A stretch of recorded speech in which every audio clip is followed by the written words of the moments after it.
What's up, ladies and gentlemen, and welcome back to HCS Pro Talk, your weekly Halo esports podcast. This is episode 290 for the week of June 4th, 2023. The title of this week's episode is Shakeups in the Standings, Dallas Global Invitational Post Show. My name is Josh, a.k.a. JK Fire. This week I'm joined by the man in the new Twins hat and our not available anymore fucking... How do we explain that again? It was the champion merch that we call it. Yeah, the champion line. The champion line. Will, a.k.a. I'm Mr. Mayhem. Will, how are you doing on this Tuesday evening? I'm doing all right, man. Some shit went down yesterday. I'm sorry. The delay is on me, but we're here and ready to go through our post show. And yeah, I'm excited. I'm excited to talk about all the events that went down during the weekend. Oh, a lot happened. Before we get started, I want to give a shout out to everybody who's tuning in the live show right now. We have Ash, Mouse, Tara, Juan, Riz, Tools, welcome back, Fox2 Quick, Captain Mo, Danny, thank you for the resub again, Danny, Aaron, Fine Guy, Ronan, Godzilla, Benjamin, Crunchy Dad, yeah it is, Coded and Pharaoh, welcome back, guys. Hope everyone's having a great night. We have a lot to fucking discuss. Will, do you want to know what's on this week's episode of the show? What do we got? Our topic of the Dallas Global Invitational post show, because fucking duh. Halo Infinite gets an update, breaks the game, and the update goes away. Yep. A closer look into what is coming with Halo Infinite Season 4. Toro, welcome to the live show. Danny asks, Will, what's it going to take you to say daddy like Josh? I have a plan for that, and it will happen when it happens. He does have a plan. Well, without further ado, let's get into some competitive news. A little something for the EU Halo community. This is by Kalen of Europa Halo. Halo community starting to put together a project at a venue later this year. Who are your favorite content creators, casters, and personalities in the scene? Mainly EU related, by the way. So if you know any EU content creators, Halo personalities, whatever it may be, reach out to him. Do it up. Real quick before I continue. Tiger Tom, Lucid's dad, says, okay, boys, Papa Lucid here, just dropping in to say hello. Obviously disappointing from Dallas. However, remember, we have the world champs to follow, and of course, my son, the current league MVP. All right, enough gas here.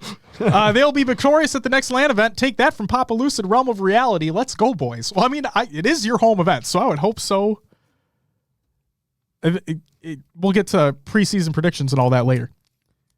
So there's that. And then Daddy with the gifted sub to All in Juan. Thank you very much for the gifted sub. You get a woo! There it is. There it is. All right. Oh, this was funny, guys. Ready for this? 3 cap for Argyle and Pitt, a.k.a. Empyrean, in ranked and competitive? Well, it was until it broke the game. This is by many.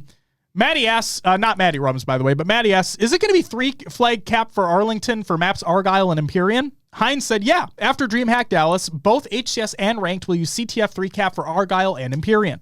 Invisiblade asks, looks like Ranked is already 3 flags. Is it intentionally updated already? And Tashi said, yeah, we wanted to get that updated as soon as we could into matchmaking. Guess what? Not anymore. Halo giveth and Halo taketh away. This is my Halo support. First tweet that went out. The Halo Infinite team is currently investigating reports of ranked arena matches not awarding competitive skill rank, or CSR, consistently. Stay tuned as we'll provide updates on this investigation and its resolution here. Here's the first update. As a result of the investigation into inconsistent CSR, the 3-flag CTF mode has been removed from the ranked arena playlist via a back-end update. And a second update tweet came out and said the following. The Halo Infinite team has confirmed that CSR rewards are back to their normal levels after yesterday's removal of 3-flag CTF. You can submit a ticket if you're still seeing the issue. 3-flag CTF will return to ranked arena once the underlying issue is fixed. And who the fuck knows when that's going to be? Yeah, I did play some games during the CSR mess up.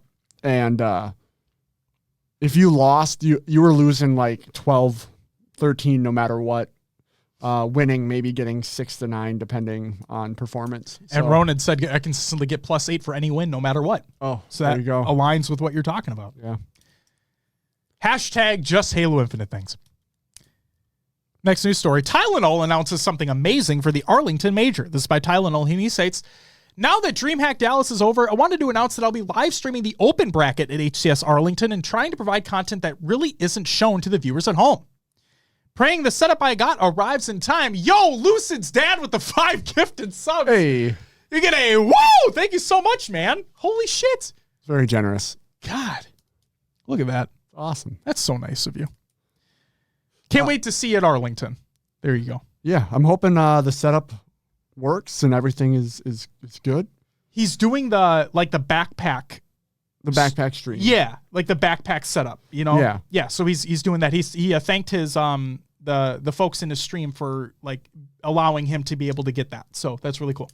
And I really hope it does work out. That'd be really, really, really cool to see. Tickets for the Global Invitational presented by Space Station Gaming are on sale June 15th, as a matter of fact. So go ahead and buy them on the 15th if you would like to. And I imagine / they're teasing that they're going to do some really cool shit there. Especially when Space Station's involved. I imagine that there's always going to be cool shit happening.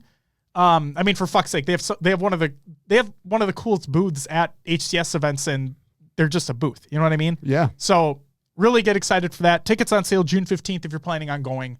It'll be in St. Louis, right? I believe. I think. I don't remember. Correct me if I'm wrong, chat, but I think that's what it is. Yeah, Space Station puts out, I should say, great content no matter what they're doing. So They do. Fabled Lifter, welcome to the live show. All right. Ikuza, welcome back as well. Speaking of the next Global Invitational, this is by Ash. He says, HCS players, heads up. The 2K and 2K finals on July 16th and 20th have been canceled and are replaced by an SSG pre-qualifier. Another qualifier for a qualifier, perhaps? Uneven. Thank you for the 2-month resub. You get a woo! And there's Ash. See, there you go. I saw you. Earlier. Bada bing, bada boom. Salt Lake City. I fucking idiot. I apologize. Maddie Rums, thank you so much for the clarification. Salt Lake City, Utah. There it is. It's in Utah. Salt Lake City, not St. Louis. Don't listen to me. It's Salt Lake City. Now listen to me. In Utah. There it is. New equipment enters ranked and competitive with Season 4. This is by many. There's the Quantum Translocator. In other words, the Continuum Transfunctioner. I'm going to call it that from now on. As soon as I saw what it was actually called, because yes, it was leaked a long time ago, but once I saw what it was called, I'm like, oh, fucking Continuum Transfunctioner. Are you kidding me? Are you kidding me? Perfect. Absolutely. No, the Quantum Translocator, it's a portable portal, if you will. What happens is when you use it, it'll leave behind like a portal, like a very small portal that I assume enemies would be able to see, or else I assume this is going to be fucking broken. Okay? Hear me out. So it leaves, you use it, you teleport away, and it leaves like a little blip, right? When you activate it again, you will be transported back to that, where that portal was laid. Okay? So like one of the scenes that they showed was a player jumping off with a snipe or something like that. Yeah. Or like killing somebody, grabbing snipe off the body as they're falling down off the map, and then uses it because they already laid the portal down and they had sniper in their hand and they're back where they were. Yep. Okay. We talked about it in Discord for a short second, and I'm not going to shit on it until we see it in action. It could be really cool. It could be broken as shit. We don't know. We'll have to wait and see. That's all I'll say there. Anything you want to add about the Continuum Transfunctioner? It could be, yeah, you're right. It could be broken. It could work depending on the limitations, the range, all that stuff. I think it just depends on how the pros handle it.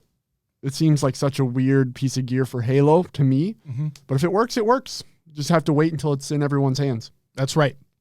And then we have the Threat Seeker. The Threat Seeker is a modified threat sensor to make it so it'll ping an area. It does not go through walls. Okay? So it'll ping an area, and instead of like a ping, ping, ping, like the threat sensor. Yes, it pings once. Yep. And it keeps them up for a short duration of time. But it does not go through walls. Okay? So there's that. And Clutch was talking about it on the desk, and he said, we wanted a way, this is paraphrasing here, they wanted a way to introduce the threat sensor back into competitive, but tweaked to actually be used in competitive. And what they came up with was the threat seeker instead of the threat sensor. So, Ikuza says, on a reel, why does the quantum translocator sound like a sex toy straight out of the Spider-Verse? No. It's the continuum transfunctioner from Dude, Where's My Car? There you go. Maddie, not Maddie Rums, asks, are we playing with the new equipment on Argyle and Streets for HCS Arlington, or will that be after? Tashi says, after Arlington. We'll reveal soon what maps they're on. They'll go into the playlist right away, though. And then, there you go, Pharaoh. Pharaoh gets it. And Daddy gets it too, man. Mouse, yes! Oh, man, remember we did a watch party for Dude, Where's My Car? We did do a watch party. We did. That was when we first started going live. Yeah, it's a great movie, though. Great movie.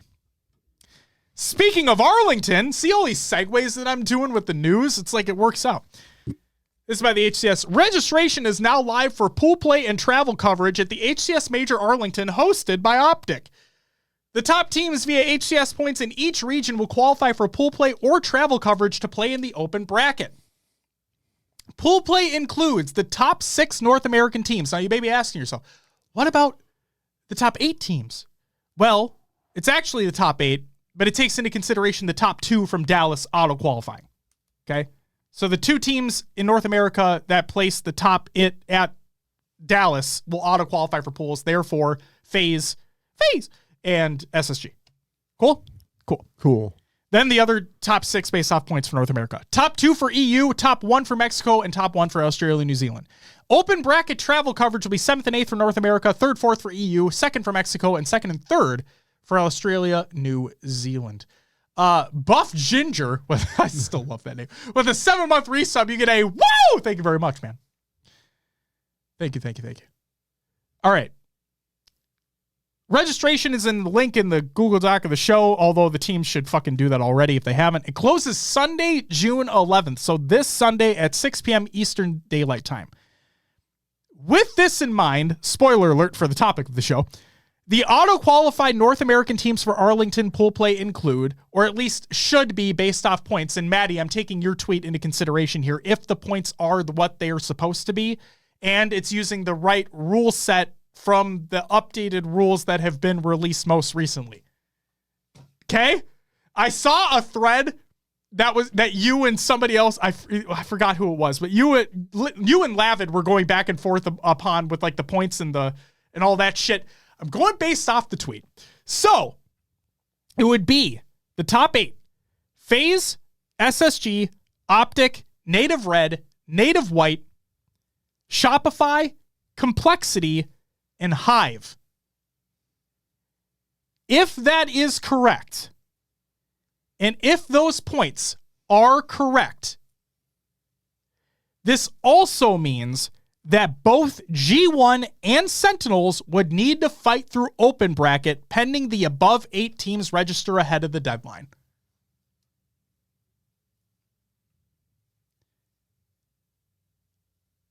Wow. Yep. It's going to be a crazy open bracket. Let me just say this. I saw all weekend long all the monster hate that was happening in the Twitch chats, on Reddit, whatever it may be.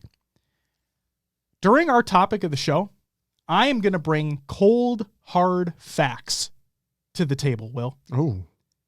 For better or worse for Monster. Okay?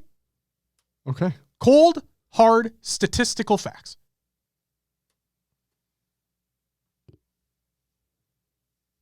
So there you go. We'll have to wait and see. Rant incoming? Maybe, maybe not. We'll see. I'm just pissed at people. I'm just pissed at people being assholes for no reason whatsoever, other than he's been caught cheating before. He's definitely doing it now. Yet there's literally been no concrete evidence out there that proves that he has. Okay? So I'm not trying to defend the kid because I don't know him. I'm just going based off of what we do know. And what we do know is he hasn't been banned.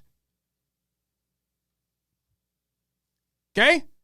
Godzilla, I didn't like it very much. I'll be honest. Invisiblade, cold. That's why you're wearing a hoodie. Also, hi. It does get chilly down here. We do have the door closed because we don't want my daughter coming in here, which means it will probably get warm. I know we're off topic here, but I typically always wear a hoodie, so I may or may not take it off, but yeah. So let's get into it. Just kidding. That's it for the regular news. I mean, the regular news, the competitive news. What am I talking about? What are you doing? Oh my God. Oh, I'm scared talking about Monster. Oh, spoopy.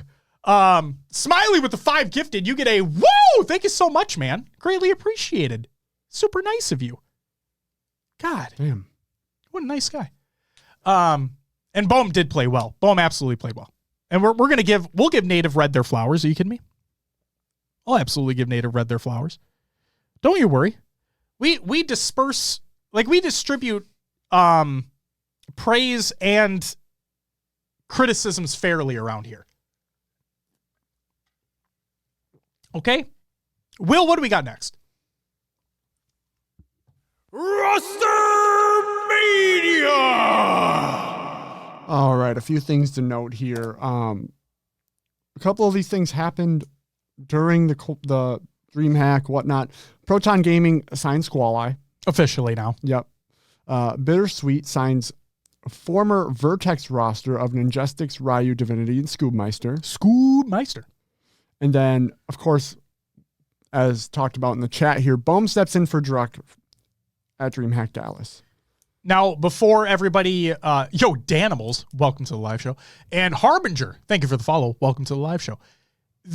Let's just set something straight right now. We're not going to get into a whole topic of debate around, oh, it's the HCS's fault that Druck wasn't there. Oh, it's Druck's fault that he wasn't there. Oh, it's Native Red's fault that Druck wasn't there. Oh, blah, blah, blah, blah, blah. The fact of the matter is that there's still issues on him getting a visa. They're working through it.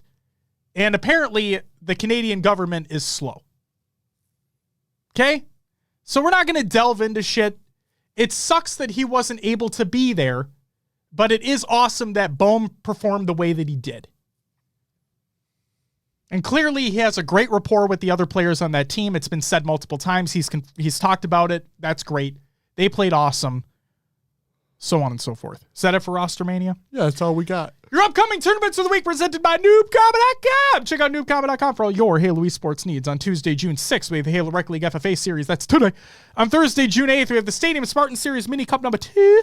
On Saturday, June 10th, we have the Classic Halo League FFA Series Week number 2. And June 11th, Sunday, we have the Stadium Spartan Series Mega Cup number 2. A lot of number 2s. Not number 2s. Tool says, according to sources, Druck is 99% going to be at Arlington. Well, hopefully that turns into 100%, because that'd be awesome. That's it for your upcoming tournaments of the week, presented by noobcombat.com. Check out noobcombat.com for all your Halo esports needs. We don't have any Scrim Tournament League recaps for you because we're going to lead right into our topic, which is holy shit, the Dallas Global Invitational post show. Will, I told you before we started recording that I'm going to talk a lot. Yep. Well, here we go. This is where I talk a lot. I already talked a lot before. I'm talking a lot now. Okay? Wonderful. I'll just kick back. Should have brought some Cheez-Its or something. I did say in the tweet, bring your snacks and your beverages. It's going to be a long one. Wonderful. Should I run to my car and get my water? You feel free to if you want to. I forgot it out there. We're gonna break down the series, and Will, I want you to chime in with anything that you would like to chime in with as well. Okay. Okay. But if you want to go get your water, I'm not going to stop you from getting your water. I can't just leave. Oh my God. Okay. All right. You know, we do what we want here, Will. That is true. It is. It's very true. Let's talk about pool play first. In Pool A, there was one series that I wanted to discuss. It was Hive going up against Shopify. Game 2 was Slayer on Aquarius. Going down to the absolute wire, Hive with a 49-48 lead. Neuronical had the game in his hands for Hive with 2 players on Shopify directly in front of him. But unfortunately, he just didn't have a clear enough angle, and even with Thrust at his disposal, it was Ryanoob clutching up and getting the last 2 kills needed to steal the game away from Hive. They won 50-49. Game 3 was CTF on Argyle, you know, that versatile trash pile. What in the absolute fuck was this game? Shopify get the first cap of the game in less than 2 minutes from when the game started, and then neither team proceed to capture the flag until overtime once the game clock is run out. Shopify are able to get the game tying cap to send into a sudden death overtime round, but that's not all, folks. No one caps a flag within the 5-minute overtime round. So we get to go to a fresh restart. First flag capture wins. Well, Hive repeat what they did at the beginning of the very first game, capturing the flag within the first 2 minutes to eventually win the game 2-1 once it was all said and done.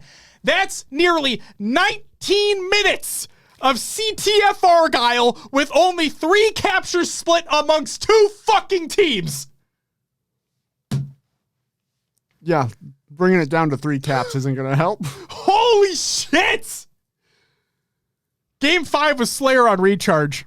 We had almost a repeat of Game 2, but fortunately for Hive, they got the lead early and were able to maintain it throughout the rest of the game. They win 50-47 in the series 3-2. Okay? Also, if you want to follow along at home or in the live chat, wherever it may be, in the Google Doc or the show notes of the show, ! show notes and chat, I have links to every series stats and every series VOD. So feel free to watch them if you want.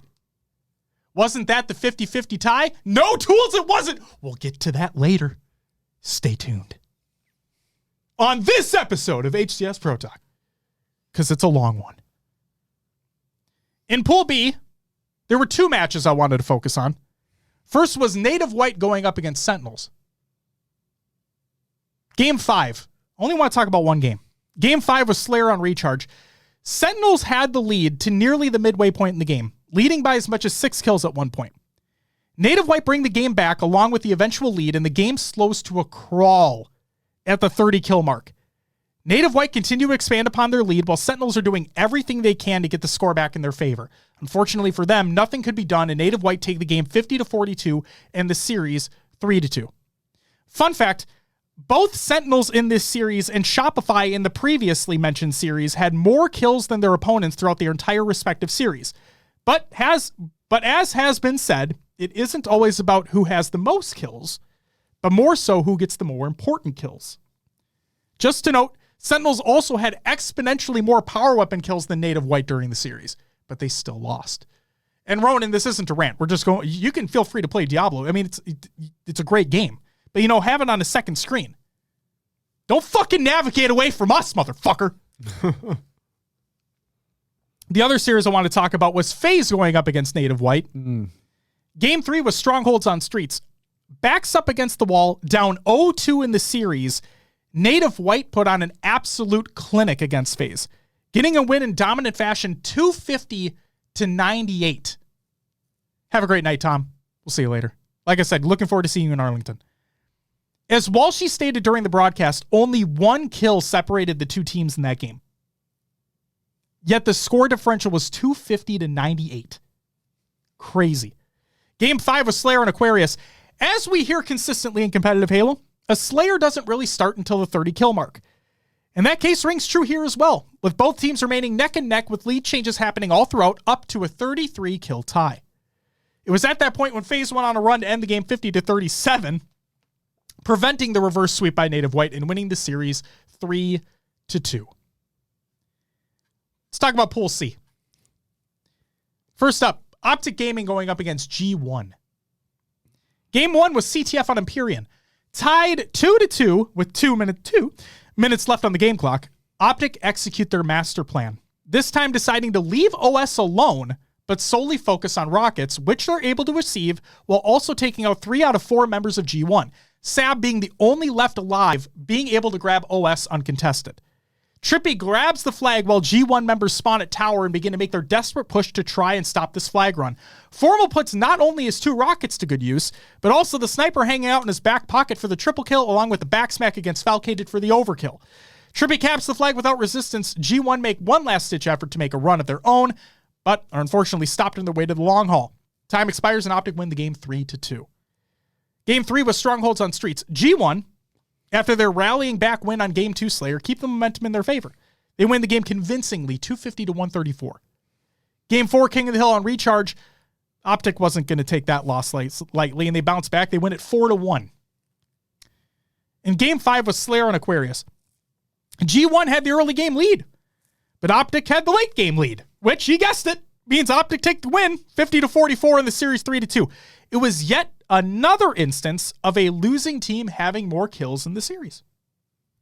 Just a fun fact, you know? It was like fun facts.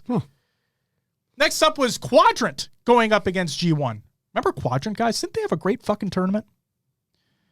Game 5, Slayer on Recharge. Quadrant with the ice, taking the very late game lead 44-42 with less than 30 seconds left in the game clock, knowing G1 needed to make a move in order to not only try to win the game, but also attempt to prevent the reverse sweep. 3 players from G1 flood bottom control where Quadrant were waiting and proceeding to take them out. Game ends 48-43, and Quadrant reverse sweep G1. And then probably one of the craziest that we had was Quadrant against Optic in pools. It's been said that Optic like to wait for their opponents to make mistakes to then capitalize upon them. Unfortunately for them, Quadrant weren't really in the market for making mistakes this series. Instead, Quadrant not only went toe-to-toe with the reigning three-peat champions, they took them to task. Game 1 was Strongholds on Recharge. What felt like both teams feeling each other out for the majority of the game, Optic are able to surmount a 40-point lead before Quadrant make the game-winning play. Sika sticks APG, Legend takes out Formal, and Trippy is playing Ring Around the Rosie with himself in control before being taken out. Quadrant takes B without issue and proceeds to put the pressure on A, while Optic are all respawning. Not content with the 2 strongholds, they advance and are able to secure and maintain a triple cap all the way to a 246-174 lead. Optic attempt to rally back, but it's Quadrant yet again with the final triple cap to win the game 250-197. Game 2 was Slayer on Streets.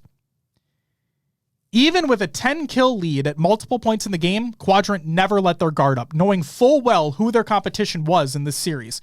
Instead, even when Optic were able to claw their way back to only a 5-kill deficit, Quadrant remained calm and waited for Optic to make their move.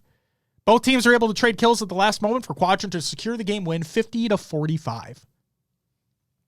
In Game 3 was CTF on Aquarius. Optic started off very hot, getting the first flag cap before a technical difficulty brought the game to a screeching halt. With the restart, Quadrant looked poised to get off on a hot start as well, but Optic were able to make a crucial stop along with the counter of their own to take the game lead technically 2-0 considering the restart. Optic then get another flag cap to make the lead 3-0. It was then, at 3 minutes left on the game clock, that Quadrant did basically the unimaginable. To put things into perspective here, Quadrant needed 3 caps alone to even tie the game, let alone 4 to win the damn thing. Quadrant score their first with 2 minutes and 30 seconds remaining. Optic go 3 dead, and Legend is able to run another flag in now with 1 minute and 30 seconds left on the clock. SLG gets the new camo. Optic are forced to remain in their base while Quadrant applies the pressure and yet run another flag. Game is now tied 3-3 with 1 minute left in regulation. Optic on staggered spawns yet again, and Legend is able to run and cap the 4th and final flag of the game to not only win 4-3, but to sweep Optic Gaming regardless of being in pool play.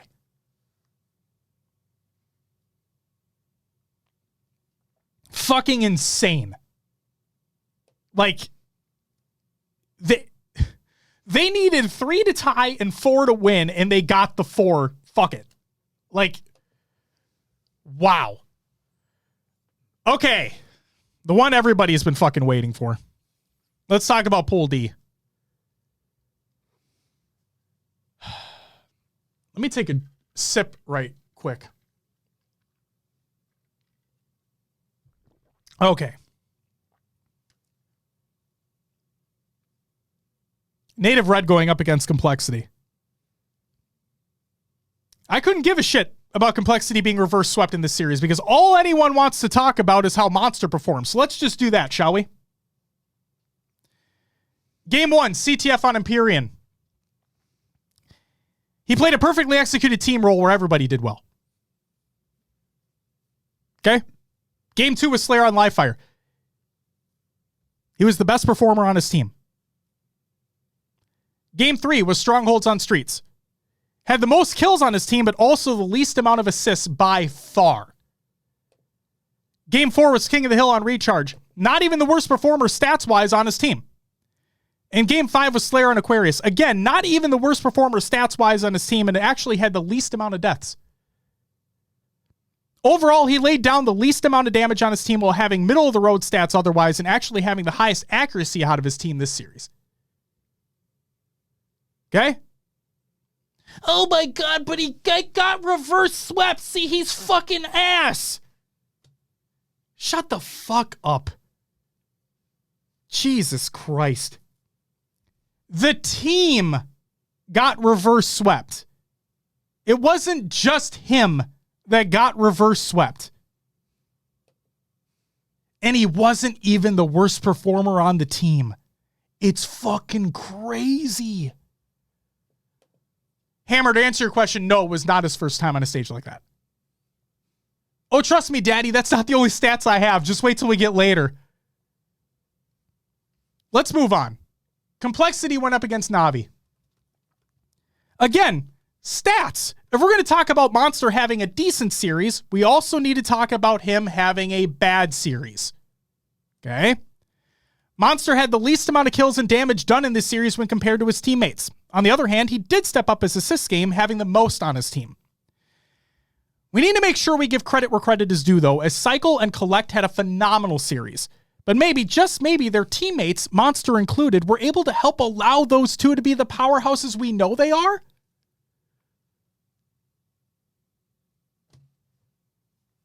Fucking crazy that it's a team-based game, yet we're so focused on one individual.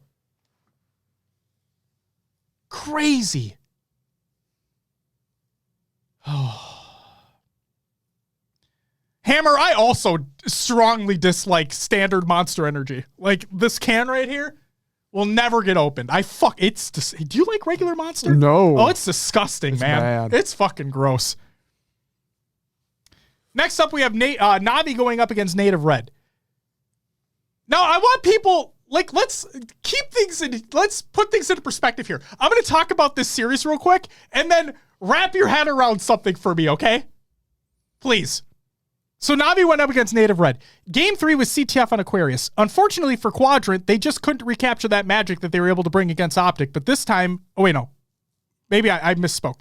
I think it's Quadrant up against Native Red, not Navi. Or is it Navi? It doesn't matter, whatever. It was Native Red with back-to-back flag captures to tie the game 3-3 and send it to a sudden death overtime round. Native Red capitalized on the fresh round of the final flag cap needed to win the game and take the lead in the series 2-1. Thank you, Pharaoh. I appreciate it. I must have had shit fucked up here. Zig, thank you for the 3-month resub. You get a woo! Oh. Maybe I have something screwed up here.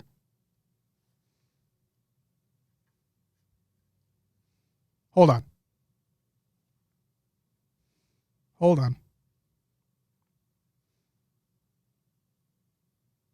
Okay.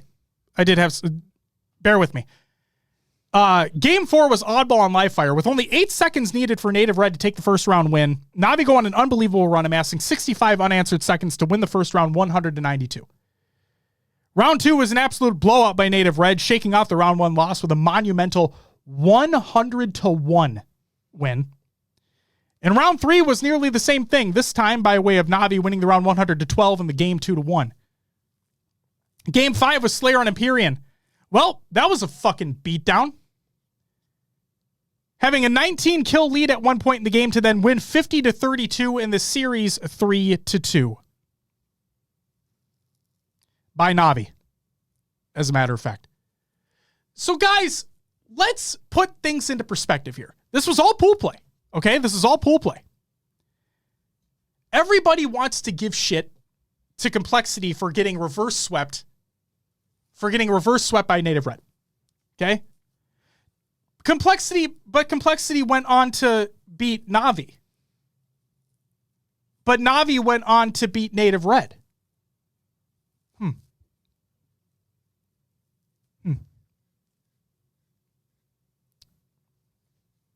Kind of weird. Kind of weird, huh? So, Will, with that in mind, yeah, let's talk about the results of pool play, huh? In Pool A, I think we can say here, Will, we were right! We got one. We got one. Space Station in first, Hive in second, Shopify in third. And Bittersweet, unfortunately for them, were eliminated. In Pool B, you were right! I was wrong. Yeah. This is the one that you flipped on me. I was hoping Sentinels were going to be able to do it, but no. FaZe Clan in first, Native White in second, Sentinels in third, and unfortunately for Six Karma, they were eliminated. In Pool C, we were wrong. Yeah, I think everyone was wrong. Yes. Quadrant taking first, Optic Gaming taking second, G1 taking third, and J-Lings being eliminated. And in Pool D, Will. Yeah. We were right! We did it, ladies and gentlemen. Complexity did end up taking first in their pool, followed by Native Red, Na'Vi, and Awaba Bobs unfortunately got eliminated. All three teams had a 2-1 series tie, but due to map count, Complexity took first in the pool. Now here's where shit got fucked up for them. Because Optic did not take first in their pool and how the bracket shook out, Complexity had a wonderful round 1 matchup in winner's bracket against the reigning world champions in Optic Gaming. I want you to tell me how you think that went. Because I'll just tell you, Optic 3-0'd him. No excuses here in terms of Monster other than going up against Optic as the first match of the day. Worst performer on the team in nearly every statistics. It wasn't acceptable. Like I said, I am here. I am going to give you statistics that will benefit him and also not. Okay? But just wait till later in the show because all these fucking haters acting like he was the worst player in the tournament are going to be far mistaken. They beat them online, though. Online is completely different than LAN pack. Welcome to the live show, by the way. If there's one thing that we've hit on this show multiple times over and over and over and over again is that online is 1,000% different than what it is on LAN. You are technically playing the same video game, but it is a totally different environment. It is a different way the game feels to play. They are not the same at all. Other than the title of the game that you're playing, the maps that you're playing on, the weapons that you're picking up. Okay? I'm sick of hearing this rebuttal that, oh my God, they're so good online, or every team is just so good online. Peeking out from under your hoodie? No, I'm actually wearing a native shirt, actually. There, Native Gaming, see?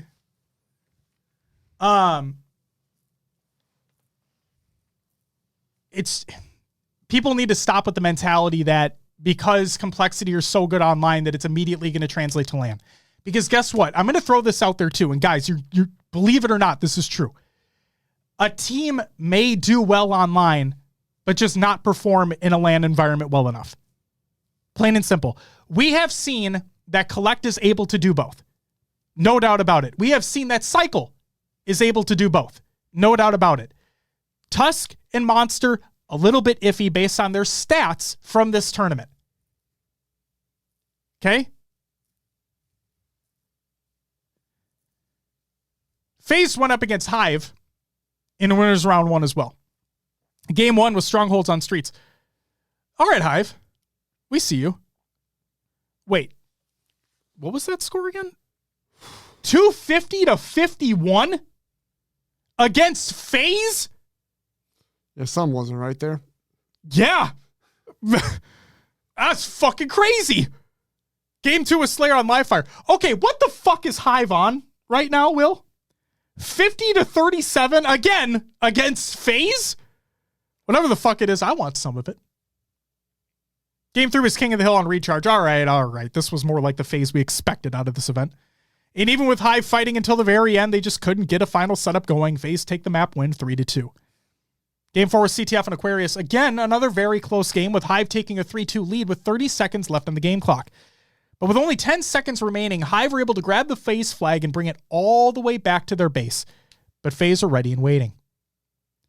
Huss is able to get the flag nearly to the capture point, but as he is taken out, Renegade is able to swoop in and throw the Hive flag out. Overtime runs out and FaZe squeak by with the map win 3-2. And Game 5 was Slayer on streets. Ladies and gentlemen, we have yet another instance of one team gaining a lead and running with it. This time it was FaZe winning the game 50-42, while Hive had just tried to make the score more respectable in the end. FaZe complete the reverse sweep. Ronan says, Trippy said they could hear the casters and SSG comms in their headsets at one point. That's fucking weird.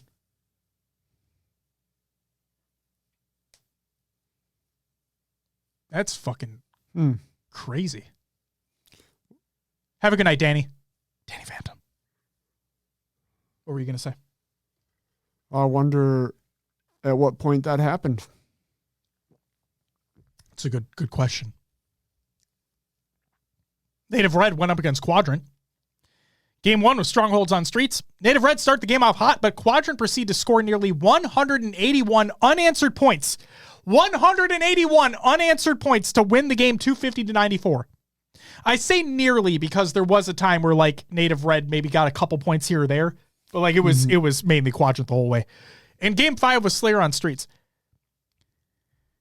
The thing I find hilarious about this game is that even being up by 8 kills and only needing one more to win the game, Native Red don't even bother making a push toward Quadrant. Instead, nearly 2 minutes go by before it is Quadrant getting a couple more kills of their own, reducing the deficit to 5. Talik finally cleans up the last kill needed for Native Red to win the game 50-44 in the series 3-2. It was 2 minutes of nothing.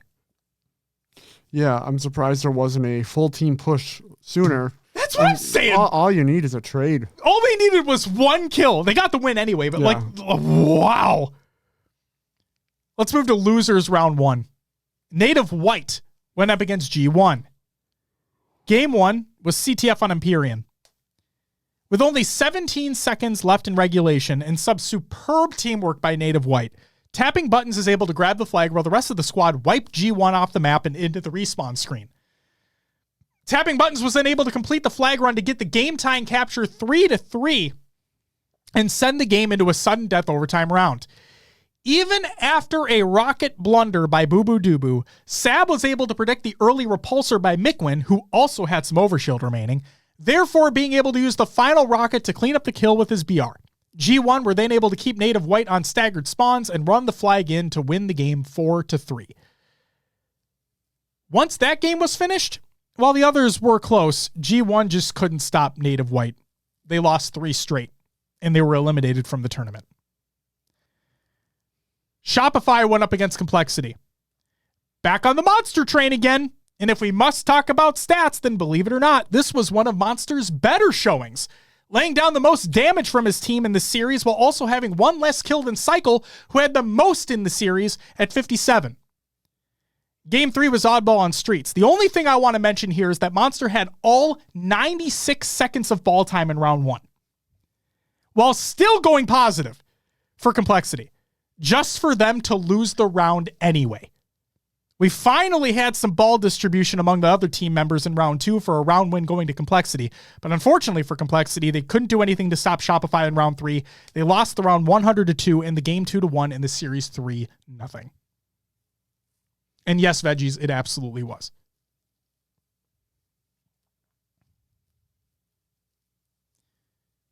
Quadrant note up against Sentinels. After Sentinels won game 1 CTF and Empyrean, Quadrant proceeded to absolutely annihilate them in the next 3 games. Not much else to say here other than Sentinels really need to get back to the drawing board if they ever want an opportunity to fight for the top 6 placings. I believe they have the talent, but something has to give at this point. And that can be a topic for another day, but man. And the final losers round 1 match that I want to talk about is Hive going up against Navi. Well, this series had it all. From complete blowouts to nail-bitingly close games.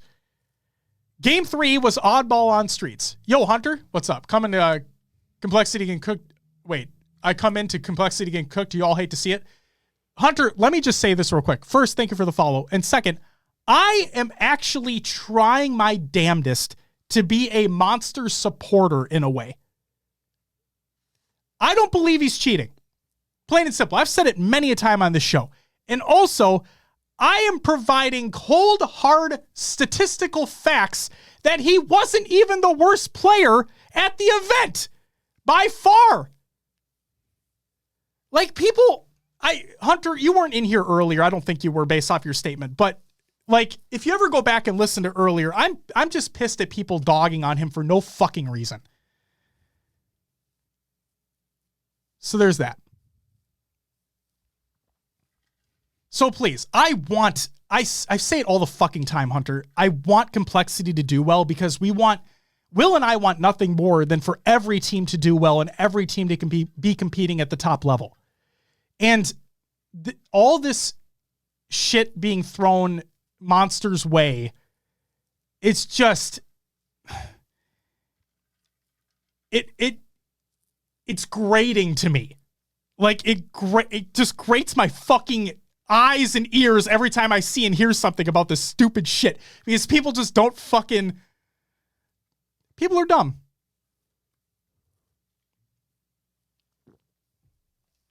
Hunter says, I mean, there is a reason he doesn't show up on land. Cheating or not, it's not a good look. But that's the thing. He didn't show up in a way... How do I put this? Yes, he did not perform very well. But at the same time, he wasn't necessarily dog shit like others are saying that he is. I don't think he was dog shit. Just wait till we talk about other players who also played the similar amount of games that Complexity did. I want to move on to Hive versus Navi, though. Hunter, thank you for being here. I appreciate it. Oddball on streets. Navi lose the first round 100-0. Harbinger, I don't give a shit about online. Already discussed it. Don't give a shit about online. Navi lose the first round 100-0. Then Navi lose the second round 100-31. So Navi lost game 3. Just gonna throw that out there. Game 4, Strongholds on Livefire. Navi are able to make an unbelievable stop at the Sea Hill, while Hive were at the 246-point mark to then rally back and win the game 250-246. Fucking crazy. And game 5 was Slayer and Aquarius. And then we have this game that defies all expectations. Hive have a 1-kill advantage, leading the game 49-48 with members of Navi stuck in their base. Hive go on the offensive to the base, thinking that they can't lose. Jimbo gets a kill on Swish to tie the game 49-49, all the while Mighty's is one shot trying to run away from the pursuing Hive players. Precision chases down Mighty's, but instead comes to face with the defending Jimbo. The two collide and trade kills with one another at the literal perfect second to tie the game 50-50, and we're headed to a full replay. In the replay, lead changes continually happen, but Hive clutched up when needed to win the game 50-43 and the series 3-2. that's a shirt idea. It's a great shirt idea. I agree, Ronan. Moving on to losers round 2. Shopify went up against Native White. Game 2 was Slayer on Livefire. Down by 5 kills, 38-43, Shopify are able to capitalize on a new overshield that has come up while Barcode attempts to grab after not allowing his shields to fully recharge. The other Native White members drop like flies, including Gilkey, who gets sprayed with the plasma pistol by a one-shot Karmea. Based on that play alone, Shopify bounced right back into the game, now only down by 1 kill, 42-43. Fights continue to break out all around green, but it is Shopify who were able to take the slight lead, 47-46. One final fight break out in tunnel, and Shopify are able to take the win, 50-47. Ronan, we actually will have merch for the next event ready to go. Elephant says, I think Complexity would likely do better with a roster change, but doubt that'll happen unless they poach from Hive. Otherwise, they may lose too many HCS points. That's a solid take. Game 3 was CTF on Aquarius. Mick went with the Argyle camo flag strats to start the game off. What I mean by that is you grab camo and then you grab the flag and you can't be seen by the fucking buddy. Yep. Allowing Native White an early flag cap. Native White will go on to win the game 4-3, having the lead basically the entire game. Hunter says we were exploring all of our options. Good luck to you, Hunter. Yeah. Like I said, we just want them to do well. Game 4 was oddball on recharge. From 20 points to 100, all in basically one consistent hold in pipes by Native White to take the round 1 win. Again, this time from 27 to 100, all in basically one hold, Native White take the second round win and the game win 2-0.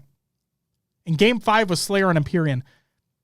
While I'd love to say we'd be seeing a reverse sweep here, unfortunately for Native White, that's far from what happened.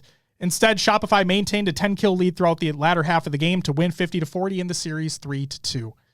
Native White are eliminated from the tournament. Quadrant went up against Hive. Besides the Game 3 CTF on Aquarius, this series wasn't even close. Hive got obliterated in games 1 and 2, and then tried to keep things respectable in the CTF, but Quadrant just showed their objective dominance and won in the sudden death overtime round.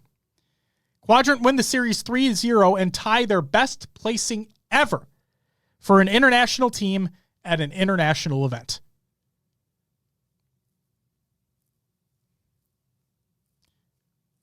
Winners semifinal. Just want to talk about one. SSG went up against Optic. And there's one game I want to talk about, which is Game 4, King of the Hill on Streets. Let's talk about that last 45 seconds of the game clock. SSG are up 2-1, and Optic only need 2 more seconds in the PD Court Hill to tie the game. After pushing out the remaining 2 Optic players out of A and PD, SSG firmly plant their asses and wait for Optic to make their move. Eco is able to lay bullets in any and every Optic player that goes anywhere near the hill. The time expires, and SSG win the game in the series, sending Optic to the losers bracket. In losers round 3, I was really hoping that this wasn't going to be what happened.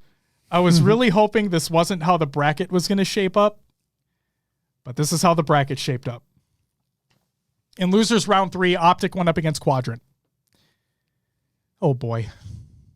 I'm so sorry, Quadrant. Sure, you beat them 3-0 in pool play. And you're all playing remarkably well, as predicted. As predicted. But bracket play is a whole different beast. And against an angry Optic, no less. I know I predicted you guys taking 4th this tournament. Maybe it wasn't with my full chest, but I did say it. I did say got to stick with it. Yep. I was wrong. But even I couldn't have predicted going up against Optic to try and make that dream a reality and taking 4th.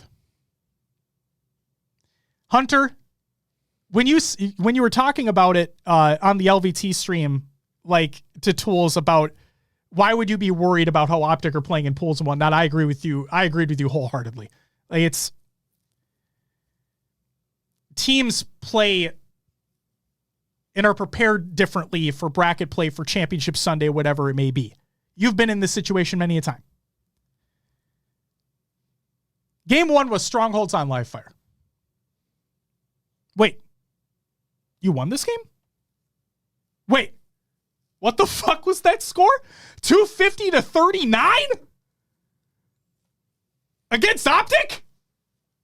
A larger score deficit than when Hive won their Strongholds game against FaZe in pool play? The fuck? No one on Optic that game eclipsed 10 kills. And Formal went 3-15. So it was a unfortunate circumstance there. Game 2 was Slayer on Streets. Well, Optic were not going to take that one sitting down, were they? Optic come back strong with a 50-39 win. Game 3 was King of the Hill on Recharge. There is the Optic we know and expect in a LAN tournament. They dominate, and they win 3-1 as time expires. Game 4 was CTF and Argyle, the versatile trash pile. Quadrant are able to take a 1-cap lead with only 1 minute and 30 seconds left on the game clock and then continue to play stellar defense to win the game 2-1 and tie the series 2-2. And Game 5 was Slayer on Aquarius. Guys, when Trippy goes 21-8, I'd assume you know how this game is going to go. And unfortunately for Quadrant, their tournament ends here with a 2-3 loss to Optic. They retain the tie with the best placing for an international team at an international event, which is 6th place, or 5th, 6th for that matter. Native Red went up against Shopify. Game 1, Strongholds on Livefire. And absolutely, like everybody's saying, big props to Quadrant for performing how they did. Like I said, I really wished it wasn't how the bracket played out. I'm not saying they would have won. Part of me wanted them to go up against either like a Native Red or a Shopify, you know. Maybe they would have had a better chance. I don't know. But man, just to be, good on them though. Like they played their hearts out and they're going to come back stronger too.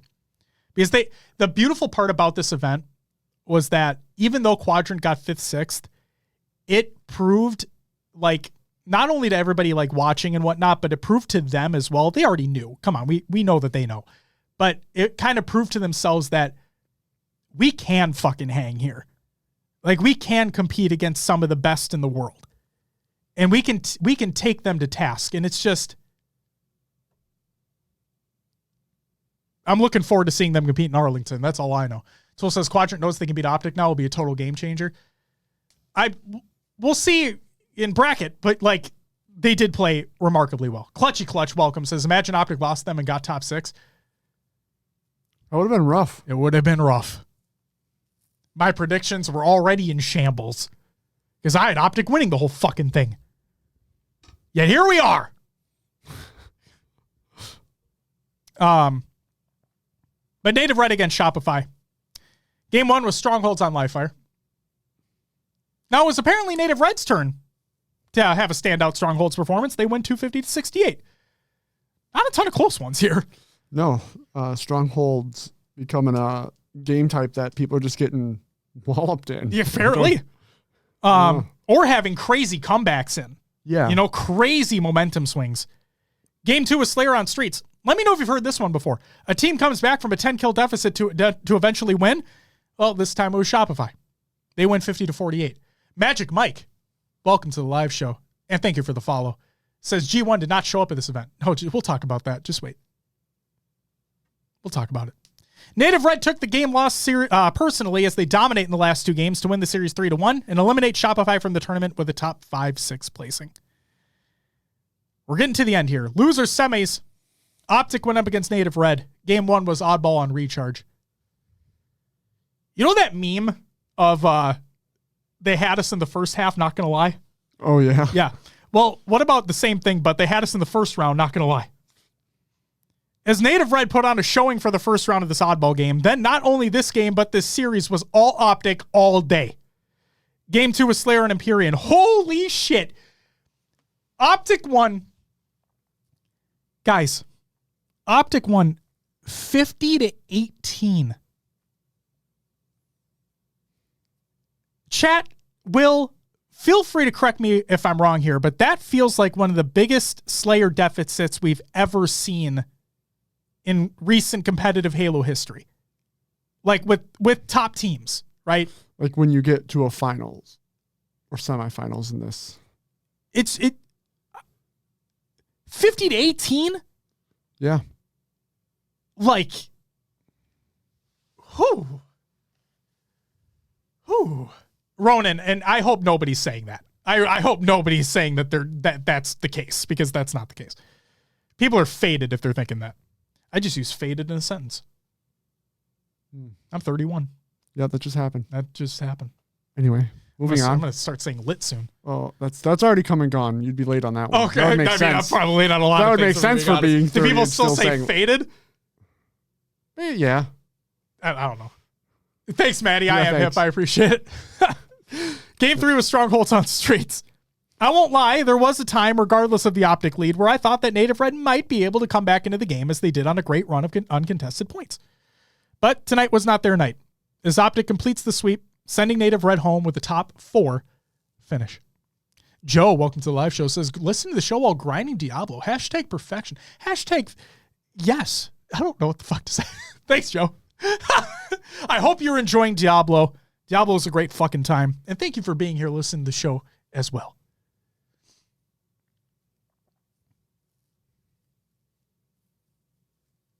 Winners final, Will. Mm-hmm. We're almost there. FaZe against SSG. Game 1, CTF on Argyle. The only flag cap of the game came by way of SSG fairly early on when there was a slight flag stalemate situation happening. Frosty drops down on an unsuspecting Stellar, but repulses the SSG flag along with Stellar so that he returns it. Okay? So a little bit of a blunder there. Wasn't really intending the flag to go with him. Yeah. Right? But it didn't end there, because Stellar stayed alive and slayed Frosty with assistance of Penguin to then grab the FaZe flag and bring it home without issue. That was the only flag cap of the game. Game 2 was Slayer on recharge. FaZe take a commanding lead in the latter half of the game and never look back. They win 50-44. Game 3, Oddball on streets. SSG have a setup going in PD and A, working their way toward a round 1 win.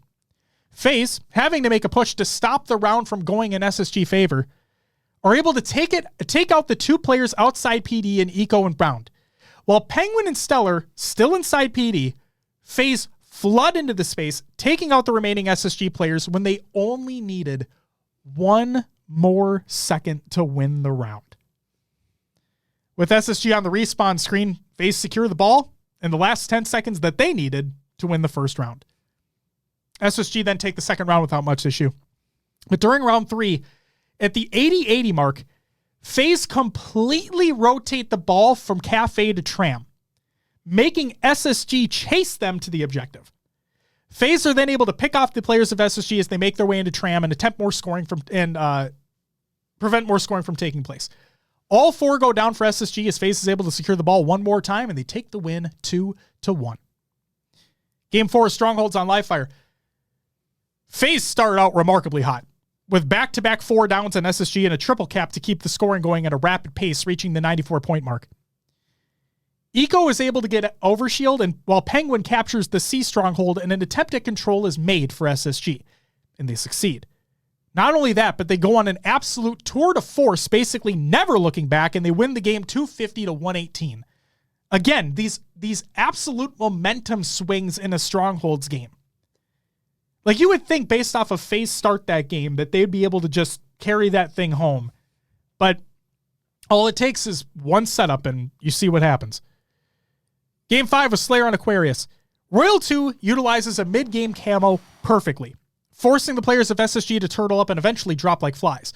FaZe take a 4-kill lead and never allow SSG back into the game. FaZe win the game 50-38 and the series 3-2.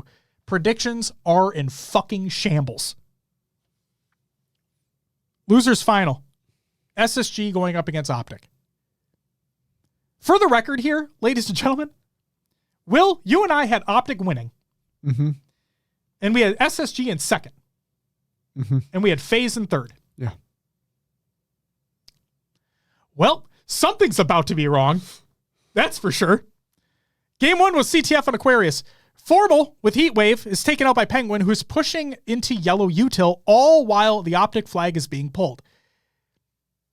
Pay attention here. SSG get the slays needed to make the flag run and cap for the 1-0 lead. Something to keep in mind is that Penguin, this entire time, throughout the flag run, the flag capture, even after the flag capture, was still in yellow util the whole time, allowing SSG to continually put pressure on Optic. SSG put the pressure on in the last moments of the game. Eco gets a triple kill with only 30 seconds left in regulation. The Optic flag is on the move once again. SSG slammed the flag in to ensure that Optic have no chance at a comeback, and they win the game 2-0. Game 2 is Slayer on live fire. Optic proceed to eat SSG's lunch. They win 50-35. Game 3 with King of the Hill on streets. With only 25 seconds left on the clock and Optic being down 1 kill capture to tie the game, Optic needed to make a move, and fast. Unfortunately, with players spawning in C, SSG were able to lock them down, and even a sneaky Formal wouldn't be able to stop the onslaught of the 4 SSG players, and SSG wins the game 3-2. In Game 4 was Strongholds on recharge. This is the play we're going to talk about, Will. You ready? Mm-hmm. Optic only needing 9 more points to win the game. Let me preface before we get into this game here, because we're going to talk about, like, okay, guys, if you don't already know this, you can judge us all you want based off what we talk about. It's kind of the whole point, right? We talk about competitive Halo. We're going to get things wrong, whatever it is. We're not professional players. We don't play professionally. We just talk about the league. We talk about the scene because we love it and enjoy it, right? Hindsight is 2020. So when we talk about what quote unquote should have happened, it's after the game has already taken place and you're looking at it like, why didn't they just fucking do this instead? There's so many different factors at play. But we're going to talk about what I felt to be one of the weirdest plays that I've seen in a while. So Strongholds on recharge was Game 4. Optic, only needing 9 more points to win the game, made what, on the outside looking in, appears to be an odd move. You see, ever so slightly earlier, Stellar tries to grab the B stronghold while Optic is taking C. Stellar's taken down, but it nearly gets it 50% of the way towards a capture for SSG. For 15 straight seconds, no one on Optic decides to step into the B stronghold, instead basically being forced to stay within Whirlpool. SSG are able to capture C from Optic and make their way onto the nearly halfway captured B with 3 players. The remaining player was sitting in control. Now, for that odd move, Optic move out towards the open portion of the map, losing top control, getting slayed, and allowing SSG to get a triple cap of their own to then get 105 unanswered points to win the game 250-241 and the series 3-1. Optic are eliminated with a 3rd place finish. So Will and I were talking about this before we started recording the show. And again, please, guys, keep hindsight is 2020. We are very well wrong for what we're about to talk about. But when looking at it, we thought to ourselves, why didn't they do this instead in that moment? Okay, because you only needed 9. You needed 9 points to win. They never went and reset B. They were sitting in Whirlpool basically the entire time. And they made, in my opinion, a push that looked very odd. So, Will, we were talking about it, and we thought that Trippy and Formal should have went up top elevator, because if you guys go back and you listen to the comms stream from LVT, you would hear Lucid, and Lucid would talk consistently that, guys, they're going to run into B. They're going to run into B while they were sitting in Whirlpool. That's exactly what happened. Lucid also said, guys, there's 1 in control. So, again, hindsight 2020. When looking at the situation, it was weird to me when Trippy pushed out from Whirlpool towards B at the wrong time. Formal, alone, is pushing towards control, is getting shot, had to back down, but instead of trying to back down back into elevator, he backs down to bottom, like towards camo side, and it was just a clusterfuck. What Will and I were talking about is why wouldn't, for like after getting the call out from Lucid of what's happening, that the players are going to flood B and there's 1 in control, that why didn't Formal and Trippy go up top elevator, get top control, go through top control, and get the kill together, knowing that there was one player in there. And then, depending upon what happens to Lucid in APG, or regardless of what happens to Lucid in APG, knowing that B's gone and knowing that 3 players are at B, you push out to C and you get that stronghold instead. Stem the bleeding. Does that make sense? Ron Star, thank you for the follow. Welcome to the live show. I'm not sure if you said this either, but I think something I thought about during the show and you describing this play, if Trippy and Formal both leave elevator, it's possible SSG get a spawn back there and totally fuck things up. Very well could. That's why I was like, in my mind, Lucid's kind of in whirlpool and no man's land while SSG is pushing B. He goes back to A while Trippy and Formal push through control. But again, like you said, it's hindsight. Hindsight's 2020. They also probably thought, hey, we have 100+ seconds to figure this out. Right. And SSG just clutched up. They never regained. The whole time. Optic never regained from that point forward. They were never able to get to hills. They were never able to get 2 hills to even score a singular point extra. It's just, when I was watching it live, Atrax, thank you. When I was watching it happen live, I just kept thinking to myself, like, I understand that we see observer cam, right? So we see all the player outlines and all the names and whatnot. Obviously, it's not what the players see. But as I was chatting with Will before we were recording, if Formal, now, again, hindsight, right? There's so many different factors at play. We are not in their shoes. We're not we're not seeing what they're seeing exactly, right? We're not looking through their lenses. But if Formal was 1000% paying attention to what was happening, and as he was turning, he would have seen Bound sitting there too, along with, I think it may have been Stellar, or whoever it was coming into the B hill. So no matter what, he would have seen 2. And Lucid had already called out that there was only 1 in control, at least that he could see. It was just weird. It was just a weird play that no player on Optic decided to try to reset B. They just let it be what it was. And it was literally 15 straight seconds of in-game time where it was between the point of Stellar dying 15 seconds to the point of, I think it was Stellar going right back in and getting the rest of the hill captured. It was just weird. And then when Trippy ran out the way he did and Formal wasn't able to run back the way he did, it was just, it felt really weird. And they couldn't come back. And that's where, like I was telling Will too, props to SSG need to be given, because it's one thing to clutch up like that and prevent them, and to making the score closer, right? It's one thing like that. It's another thing to never let Optic score another point in the game. It's crazy. They played unbelievably well. And Daddy, I agree with you. And we'll talk about that earlier. We'll talk about, Jesus Christ, what am I talking about? We'll talk about that later. Thank you, Hunter. I appreciate that. Sincerely. Thank you. And again, Hunter, you are professional.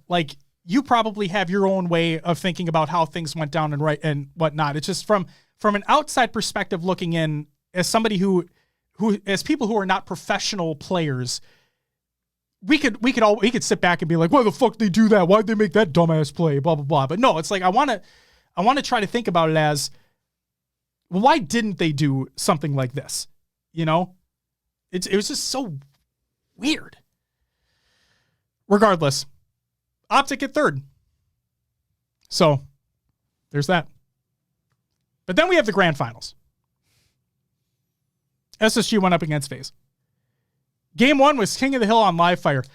FaZe focusing on Overshield, SSG focusing on the A hill, and everything seemed to be going the way of SSG. Looks like they were able to get their second hill capture of the game to take the lead. But Renegade comes storming in with the Overshield from window, and the SSG players are taken out immediately. One single desperate push from SSG later, and FaZe are able to capitalize and capture the hill when SSG literally needed one more second in that hill. Undeterred, SSG get a perfect hill capture of their own to even the game 2-2. You literally could not have written it better for SSG. They just played perfect Halo and got that hill like it was nothing. But FaZe answer right back with one of their own. They take the lead 3-2, and they don't allow SSG to tie again, but damn, were they close. Game 2 is Slayer on Streets. FaZe with a 6-kill lead for the majority of the middle of the game, maintaining rocket control throughout. This one seemed done and dusted. But then SSG gets rockets at the 6-minute mark. And I think the casters were talking about that might have been their one and only one of that game. They swung momentum and they won it. Game 3 was CTF on Empyrean. The repulsed rocket on Royal 2 by Bound with Overshield, leading to a Bound overkill, leading to an Eco triple kill, leading to the second SSG flag cap. FaZe are able to get a flag cap of their own, but just not enough to ever tie or win the game.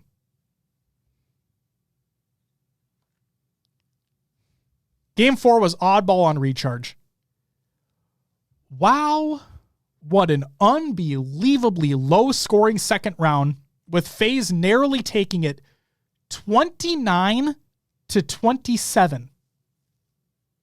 That was a round of oddball, Will.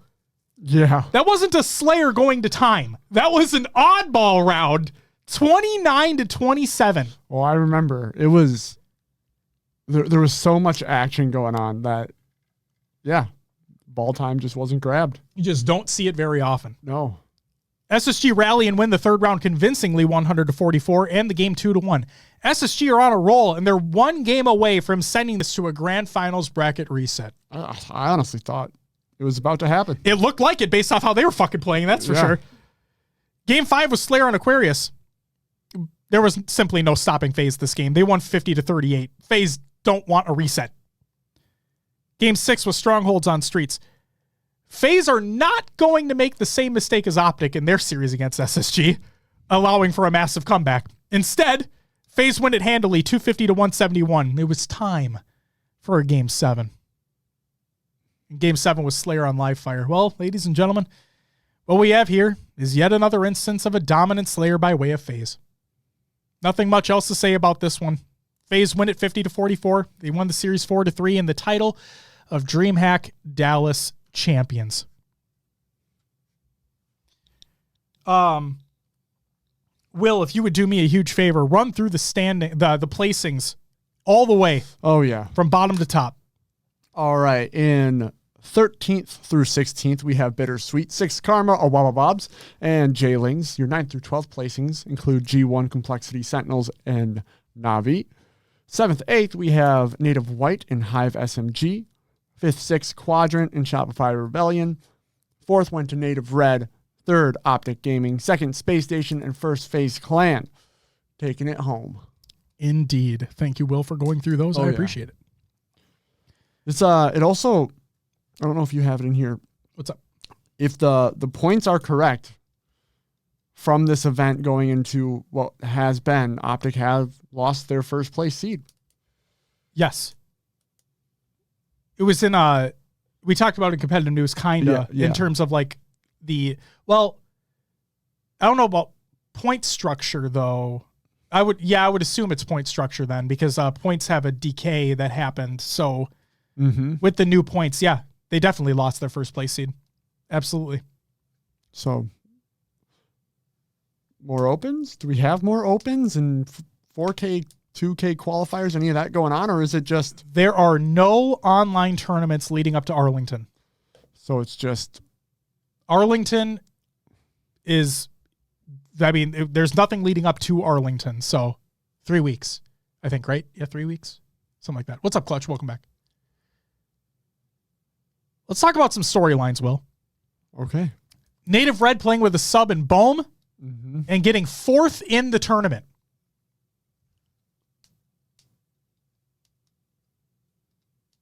That was... I told you I was going to give Native Red their flowers, and they absolutely deserve their flowers for this. They played remarkably well, especially with a sub. And Bohm was, they were talking about it, how like they have great chemistry with one another. Excuse me. So good for them. Like, that's awesome. I said it before, and I said it earlier in the show, and I'll say it again. I don't appreciate what was said to Monster after that series. I'm all for banter, and maybe I'm just being a loser right now for saying this. Maybe it's because I'm old, but I just wasn't really a big fan of that. I'm all for trash talking, all for, talking your shit, but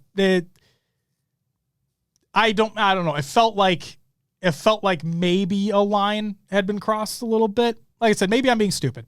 Okay. Maybe I'm being stupid, but that's just my opinion. How old? 31. So not too old. All right. I'm old in the space. Not old fucking,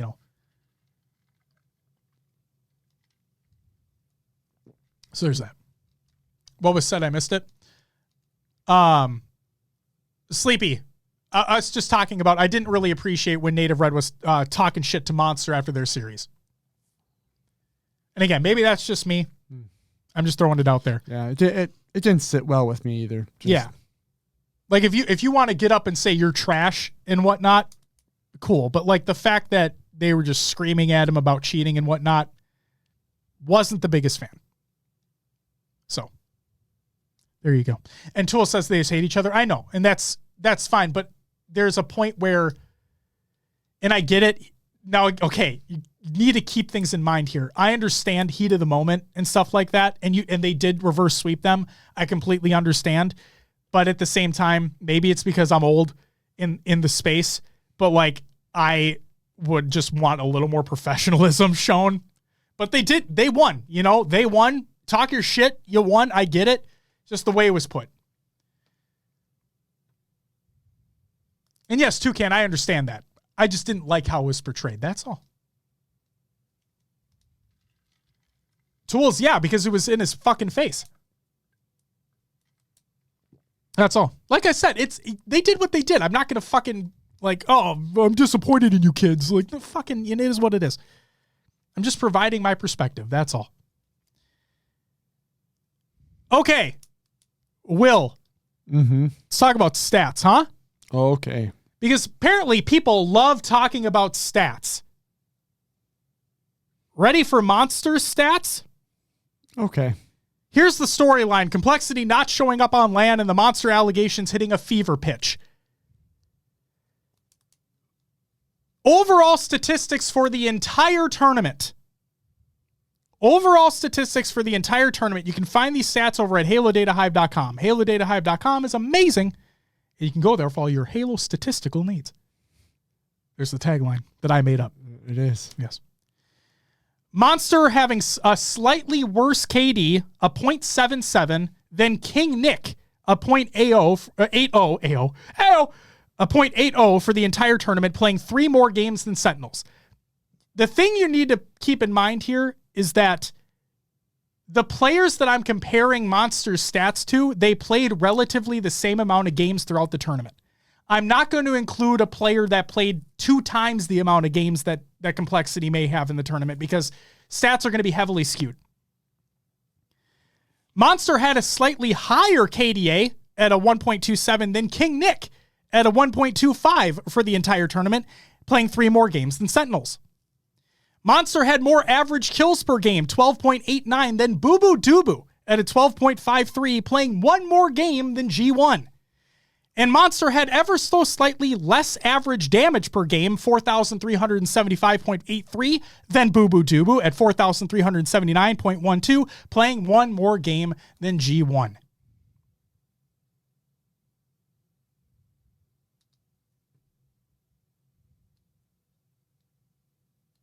There's your stats. Do I understand that Monster may not be that good on LAN? Yes. Fucking the stats show it. But come on.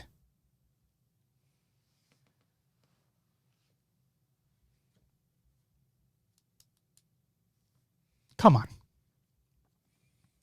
Next storyline, Sentinels and G1 not performing anywhere near expectations for their teams. I did not see. To be honest, I think I had Sentinels placing top 12 this event. I think I did. Like, based off predictions, I didn't have them in the top 8.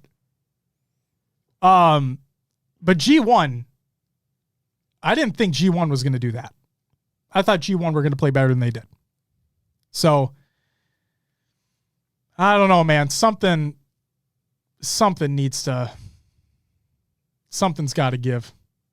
Something's got to give. G1 had the hardest bracket run of the tournament, to be fair. I don't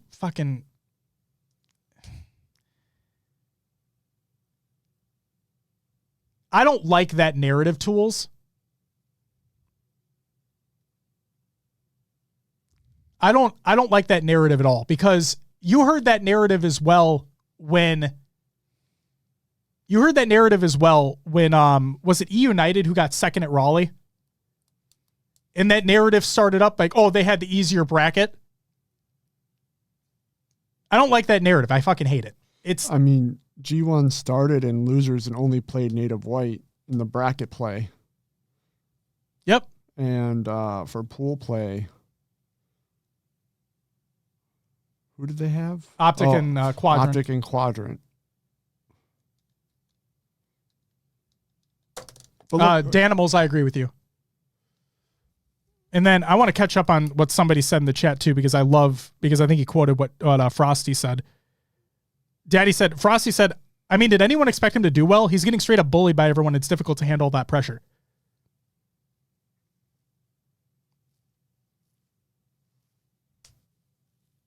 Yep. I agree. Thank you, fucking Frosty, for saying something. Mm-hmm. I think people need to get off the monster hating dick. Like, people need to quit riding the monster hating dick. Seriously. It's stupid as shit. Did he not perform well at this tournament? Yes, he did not perform very well at this tournament. Were there times in this tournament where he played better than his teammates? Yes. Go look at the fucking stats if you care that much about it. Good Lord. It's actually fucking funny.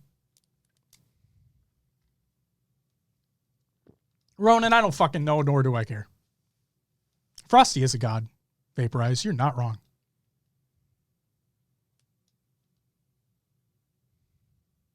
So, hell yeah, man.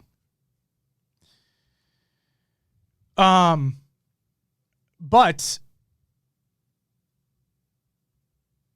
who else? Where was it? Hold on. Vaporize asks, when is G1 going to live up to what anyone says, like ever? Vaporize, that's a great question, because I'm so conflicted. I'm so conflicted with that team. Will, we talked about it. Wasn't it even said by somebody else as well? Like, when does the friend stuff end and the business begin? Yeah. Like, we literally talked about that. Someone mentioned it above too about Spartan. Like, is he quote unquote wasting? I don't want to say wasting his career, but not. I would put it more as like living up to his potential by playing with his friends. Yeah. King, Nick, and forming these teams and not staying with these top tier players, because I think he could be there. Sure. Veggies asks, can someone please point out how complexity is basically like G1 in year one? Veggies, I apologize for not commenting on this before. I saw this earlier in the chat as well. They got top 4 consistently online and got top 2 with the online super. Then at Orlando and Worlds, they get top 12. I think I also made the comparison, Veggies, that G1 are the new native red in terms of inconsistency. Like, I would always say that Native Red were the most consistent, like, inconsistent team at always getting like top 5, 6 and never breaking out. You know what I mean? But G1 are just, I said it before and I'll say it again. I have absolutely nothing against the players that are on that team. I think all the players are amazing talent wise. And I think they're probably all great, like, outside of the game too. Okay. But at what point does someone step in and is like, guys, this is unacceptable. And something needs to change. Because, correct me if I'm wrong here, guys, but I'm pretty sure that the players, the team, makes the decisions on who's dropped, who's picked up, because they have discussions and so on and so forth. I don't think it's the owner or necessarily even the GM that's making those decisions. Is it Alumnite's job, though? What's up, Deranged Native? Welcome back. Oh, welcome, I should say. Also, CEO of Native? Am I wrong there? Or am I right there? Owner of Native Gaming? That name looks oddly familiar. Am I right or am I wrong? Correct me for either way. CEO? And you had an accident, correct? If my memory serves me correctly, I hope that you're recovering well. Really hope you're recovering well.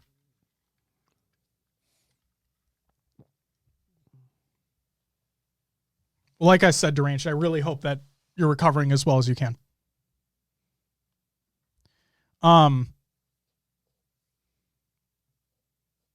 It's back on the G1 thing. Something needs to happen. Like, you can't have, like, you literally had Alumnite was the GM of Optic before coming over to G1. You already know the pedigree that he has. And then you have Hoaxer, one of the best coaches in the league, bar none, going over there as well. And, you know, it like the writing's on the wall. It just looked like it was ready to go. But the one thing I was worried about, and now people can come back at me and say, well, look at Native Red. Their team of four friends, Druck included. Obviously, can't forget Druck, sorry. Like, that's a team of 4 friends, and they work really well, and they just placed 4th this event. But I feel like there has to be something said about if you have a team of 4 friends that, what, you guys said, don't they live together? Like what Pharaoh asks? Something's got to happen, man. There has to be a conversation that has to happen. Like, G1 sounds like a great org. It sounds like they have a great owner. It sounds like they have a great group around them. But this, like, I truly mean no offense to any of the players, the coaches, whatever it may be. I mean no offense to anybody. It's like, what? Something's got to change, right? I didn't have them placing top 12. Like, in the back of my mind, I think of this team as, one day, man, one fucking day, this team is going to click and they're going to go on a run. It's just that weird gut feeling. Like, just one day, man, they got to do it just one day. And then no. And then it doesn't happen. It's just, man, I'm so confused and just frustrated by that team because I love what Alumnite and Hoaxer have done in the past for other teams. Like, you literally had GM of Optic. They pick up Formal. They win Orlando. They win Worlds on top of the world. Alumnite leaves to go to G1. Hoaxer being the former Cloud9 coach before they became SSG. They were in every single LAN grand finals. Like, it's, oh my God. Something doesn't feel right. Something just doesn't feel right. After the Game 5 loss, just sat there, didn't shake hands, just sat there staring at the screen. He's in a bad place and it sucks to see. And I always, and Daddy, I say it on the show all the time, man. I say it every single time on the show. What players do, how players act and what players do, depending upon the circumstances, always sticks in the back of my mind. Like, I always save a little spot in my mind for those special moments. And one of those special moments was when Boo Boo Doo Boo was staying after to practice and he was alone. I forget exactly what event it was, but like, I think Tashi tweeted it out or something, but those moments stick out in my head. Like, it proves to me that it's a player that wants it. It's a player that really, really wants it. And to see them consistently place the way that they do, to see them consistently play the way that they do, I want more for them. Like, I want them to play better. I say it all the time. We want more competition at the top, and they've never been able to fucking do it.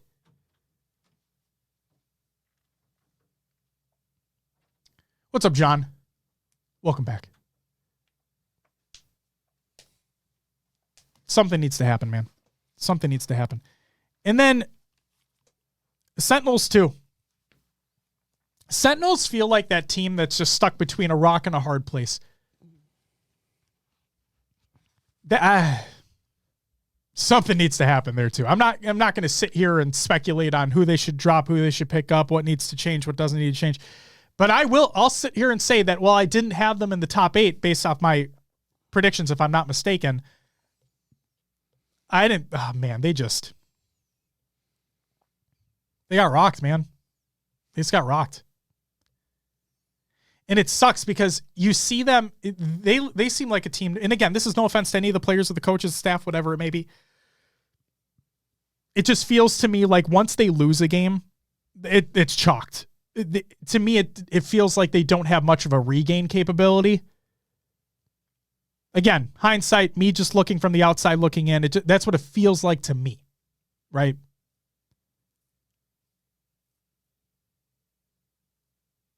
That's all. So. Ronan, I can agree with that statement. He says, Sen is a team with no identity. That's really what it feels like. Trade deadline is in a couple weeks, right? I think so. I think roster lock, yeah, probably. Oh, June 11th, because that's the deadline to register. That makes way more sense. I'm sorry, Hammer. Thank you for the clarification. I'm fucking out of my mind. Less than a week then. Ugh. Yep. Sen is only one of the only teams that I feel has no play style. I can't even tell what it is. Agree? Sure, I can agree with that. Like I said, it feels like after they lose the first game, it feels like after Sentinels lose the first game, like they lose game 1 against Optic, or they win game 1 against Optic, whatever it may be, in like every pool play, and then they just get fucking stomped, right? It's just consistent. They're just consistent in that fact. Peter, welcome to the live show, says Spartan needs to either link with Rain and Ryan Uber Suspector, and Sparty have to do it without Nick. Lethal, that Sparty Nick duo has run its course. I agree. I think that duo, I'll say it officially on the show at this point. I think that duo needs to break up. I do.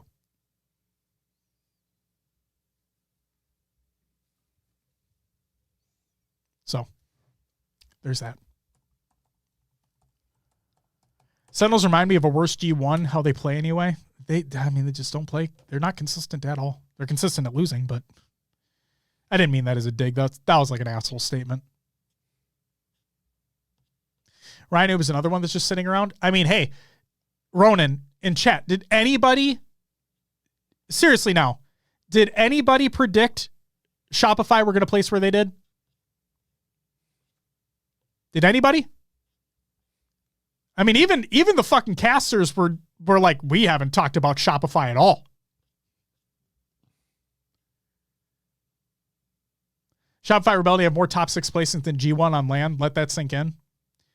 Probably the same amount of roster changes too, Farrell, right?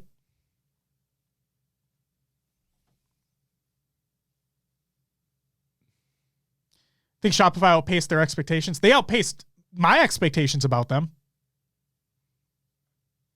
Sparty needs to go back to Rhino and be the God duo again. It's funny. That's not the first time I've seen that comment.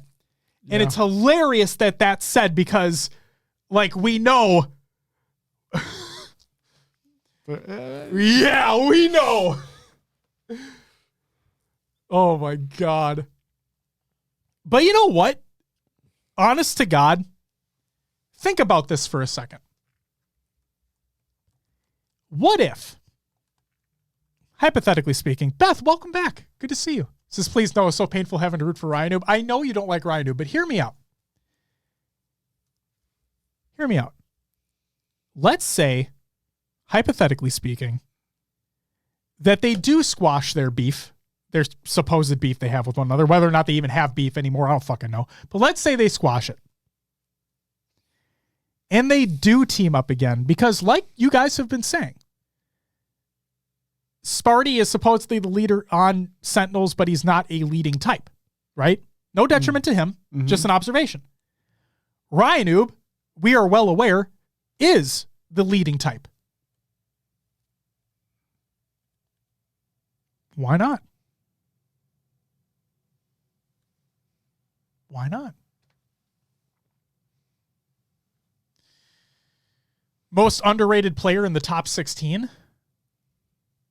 Like top 16 teams or top 16? What are we talking about, Hammer? I would assume teams. I'm going to say, you know who really surprised me? Because all eyes were on the team, but like Cycle played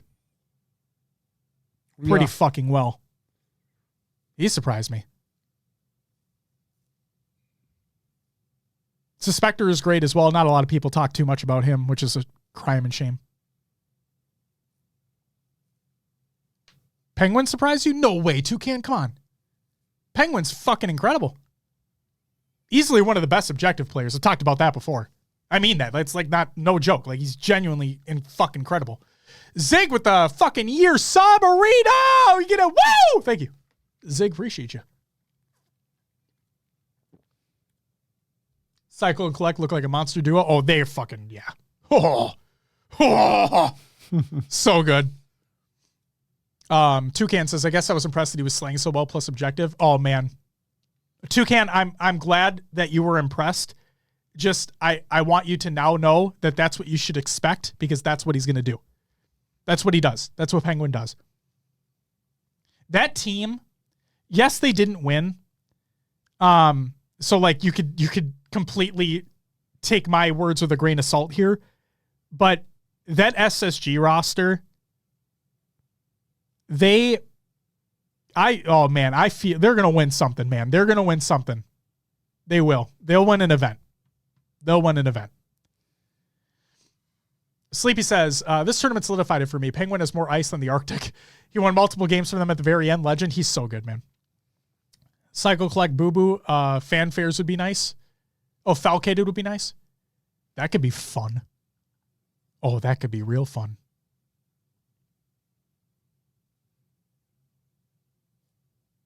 Don't fuck with the SSG roster. Yeah, don't indeed. They're very good. Very, very good. I truly believe that they will win one. Now, I just want to throw this in there real quick. Because Will, remember how we did preseason predictions? Mm-hmm. Our too early to tell predictions episode? Oh, yeah. Well, remember how I said that I thought I lost that document? You found it. I did find it.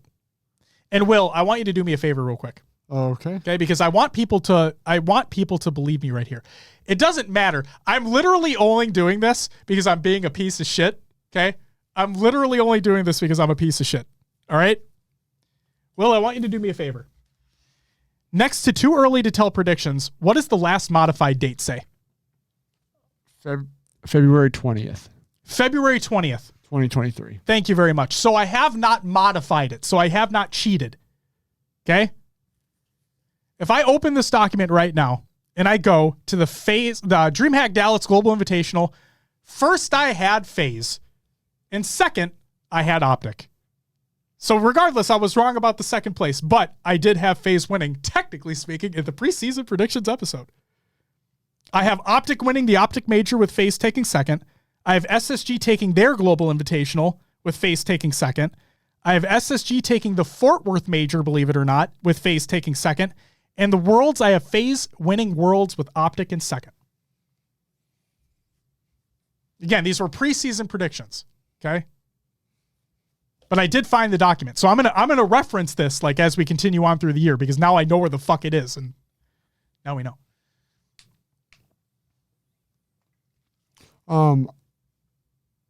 I've been staring at my computer here trying to figure out when like the official roster lock period is done. Okay.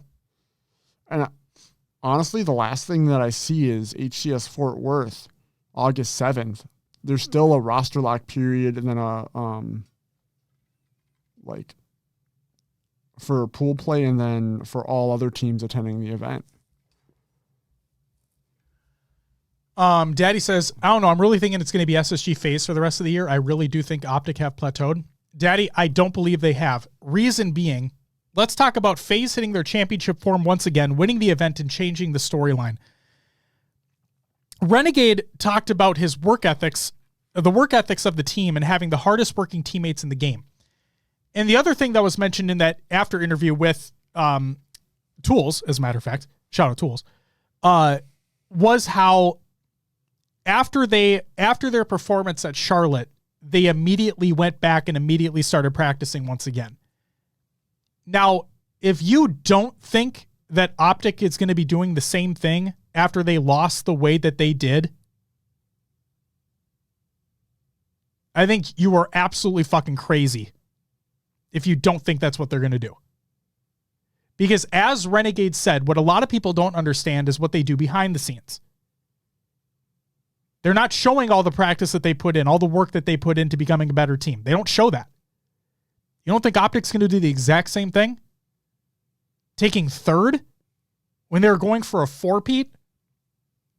I forgot if I mentioned this earlier in the episode, but I'm going to say it now if I haven't already. I think Optic got humbled this tournament. I truly think they got humbled this tournament.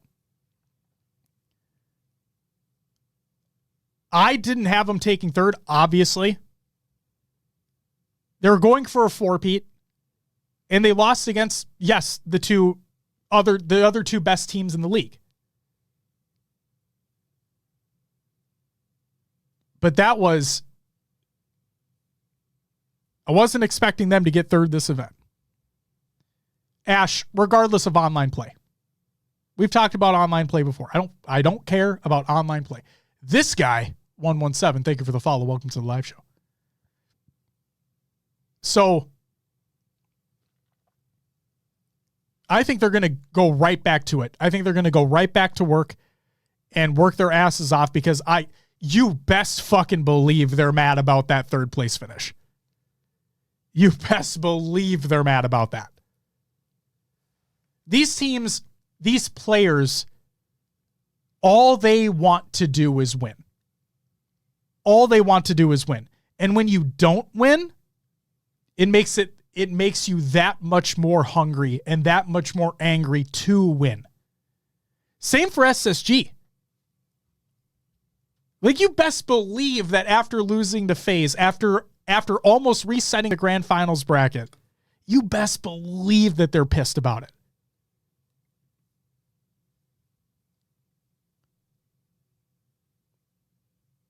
It's going to be, just wait. I have to stand by what I've been saying, right? I'll sit here and take it if I'm wrong, which I'm wrong consistently. But I truly believe that Optic are the best team in the league. Now, am I stupid for saying that because they got third last event? Sure. Very well could be. FaZe played remarkably well. SSG also played remarkably well. The Optic Major is going to be something. It's going to be something. Ash says the Optics whole narrative they put out after not winning the online qualifier and getting relegated to third seed. This is what you were mentioning, Will. They thought going into the online they had first locked regardless of outcome. Shows me they weren't playing seriously leading up to the LAN, and I think it carried over to the LAN. Will, would you like to comment? No, I agree with that statement. I think what we were talking about before the show, I put it a little more harshly, where,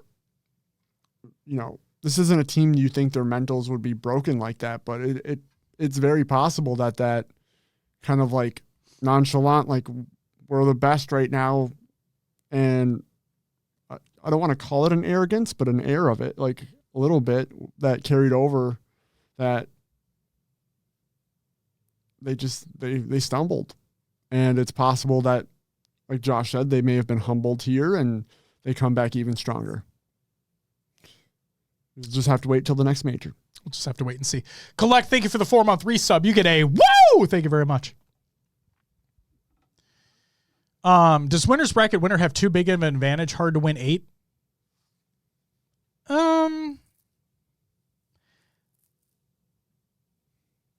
I forget what Mickwin said during his interview. You should go watch that. But my opinion is, I think it has its benefits and its drawbacks. The benefit is that you have a whole series buffer, right? In winter, coming from winners, you have a whole series buffer in grand finals. That's awesome. On the downside is that you could be playing an incredibly hot team coming from losers, and you just might not be prepared for that because you were resting for as long as you were. So I think it definitely has its give and take. I still think I prefer it over what the COD League does, where it's just one continuous best of 9? Mm-hmm. Or is it a best of 7? Is it best of 9? Call of Duty? Yeah, I'm forgetting. People tell me what it is, please, because I'm totally blanking. But like I like the idea, at least in Halo still. Maybe it's because I'm just so used to it, but I still like the idea of a bracket reset. Tool says COD League just has veto advantage on best of 9. Might be a best of 7 now. Someone on stage said that Optic playstyle is to wait for teams to make a mistake that other teams are picking up on their playstyle. Mouse, yes, it's exactly what we talked about during the series recaps. And yeah, during their series against SSG, and they just, during their series against Quadrant and pool play, and Quadrant just didn't make mistakes. So, whatever it may be. This guy says, agreed, I think FaZe has a higher ceiling. Once they tighten up on OBJ, it's a wrap. They are fucking good, man. That's the thing, too, is that I've said it consistently that I felt Optic were kind of at a whole other tier when compared to SSG and FaZe. But, man, they're all literal world championship talent on every single one of those rosters. Do you like having 3 Slayers in best of 7? Rowan and I am going to be one of the sole people in the world, apparently, that likes Slayer in competitive Halo. So, yes, I like it. Sorry. Pharaoh says, I kind of miss the continuation series days. Imagine if Quad had a 3-0 start playing Optic and lower bracket. But see, and this is why I like... Here's the thing, though, Pharaoh. Here's where I'll have a leeway, kind of. The one thing I am pissed about is the fact that losers finals, winners finals, and grand finals are not best of 7. I still can't fucking believe that only grand finals is best of 7. Wait, you said losers final. I think you winner final and losers final and grand final. I want all 3 to be best of 7s. But instead, just grand finals being best of 7 kills me. Like, I want you literally have your 3 best teams remaining. Mm-hmm. You have your 3 best teams remaining. Let those 3 series be best of 7s. When did the broadcast end? Well, like Central Time for us. Central Time, it was early. Yeah. For us, because we're in Central. Right. And that's the thing, though. Adding possibly 3 more games to a series. Tool says venue closed at 5 p.m. Central. Yeah. Would have been cutting it close. But I understand. I completely understand from a broadcast perspective, from a venue perspective. I get it. I'm just saying, like, from a watching competitive Halo and consuming competitive Halo, I want, and for competitive integrity for the league, I want winners, losers, and grand finals all best of 7s. That's the point I was getting to, is that someone said it in chat here. If they're going to make Sunday just winners finals, losers finals, and grand finals, they really should make it best of 7 for all 3. Right. And maybe that's the plan and why they're trying to do this bracket restructure. I hope so. And yeah, they'll just have to plan in advance for venue limitations. It's just, if it's gonna be a route, then it's gonna be a route, right? Mm-hmm. If the team's gonna win 4-0, the team's gonna win 4-0. Nothing's gonna change that. But giving the opportunity for these teams that are competing at the very top level, these last 3 teams, to give it their absolute all. Like, I'd love it to be best of 7s. Like looking at the grand finals, right? I would assume so, Oliver. Except open bracket, because DreamHack didn't have an open bracket because it wasn't a major. Open bracket will all be done on Friday for Arlington. So be happy, be sad. That's the way it is. I mean, take that grand finals, right? It was if that was a best of 5 SSG win. Yep. And that's exactly what I was getting at. And it clearly wasn't the case. Or just say those 2 teams met in losers. Then FaZe is gone when they clearly bested SSG in the rest of those games. Yep. Oh, Swolded. Yep. I think Will was just about to make this point. Yep. Seriously. Stealing my words now, man. Thanks, Daddy. No, seriously. I really want there to be more competitive integrity within the league, and I think that a big help for that would be open bracket not being one day of the fucking week. But additionally, best of 7s for winners, losers, and grand. Not Grim asks, so who are qualified for Arlington? That's a great question, Grim. We already talked about it, but since you're so sweet, I will repeat. The auto-qualified North American teams for Arlington pool play include, if the points are the way that they are supposed to be right now. Okay, let's preface all this. If the points are the way that they're supposed to be right now, if the rosters are the way that the rosters are supposed to be right now, then for North America, the qualified teams for pool play for Arlington include FaZe, SSG, Optic, Native Red, Native White, Shopify, Complexity, and Hive. Again, if the points are the way they are and rosters stay the way they are. 2 huge factors here. Because if that's the case, then that would mean that G1 and Sentinels would have to play through open bracket. If the points and the rosters stay the same as they are right now, I just need to fucking make that point known.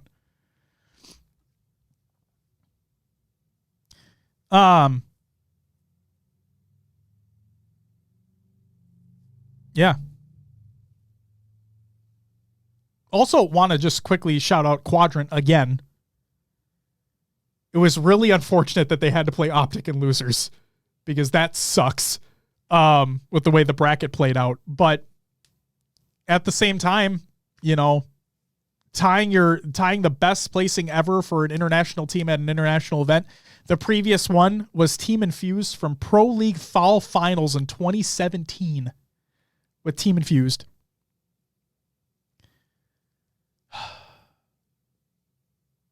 Man, great run from them. Absolute amazing run from them. Obviously, I wanted them to get 4th. I think that would have been so fucking cool. And that would have been, it would have been literally historic. But either way, tying the best placing ever for an international team, that's nothing to scoff at either. Especially with the competition being the way that it is right now.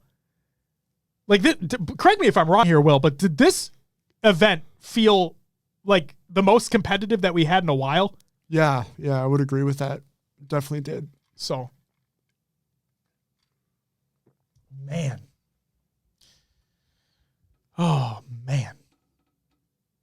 Beloved, as Ash said, it would just be G1 and Sentinels. Complexity would be in pools. Mm-hmm.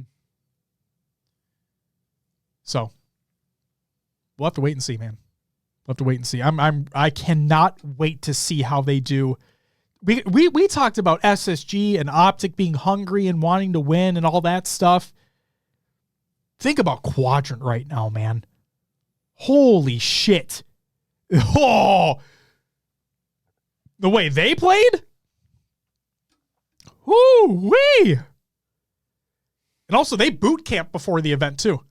Quadrant, yeah. Yep. They boot camp before the event. They played really well. Good shit. Daddy with the bit. Thanks for the bit. Thanks for the bitty, Daddy.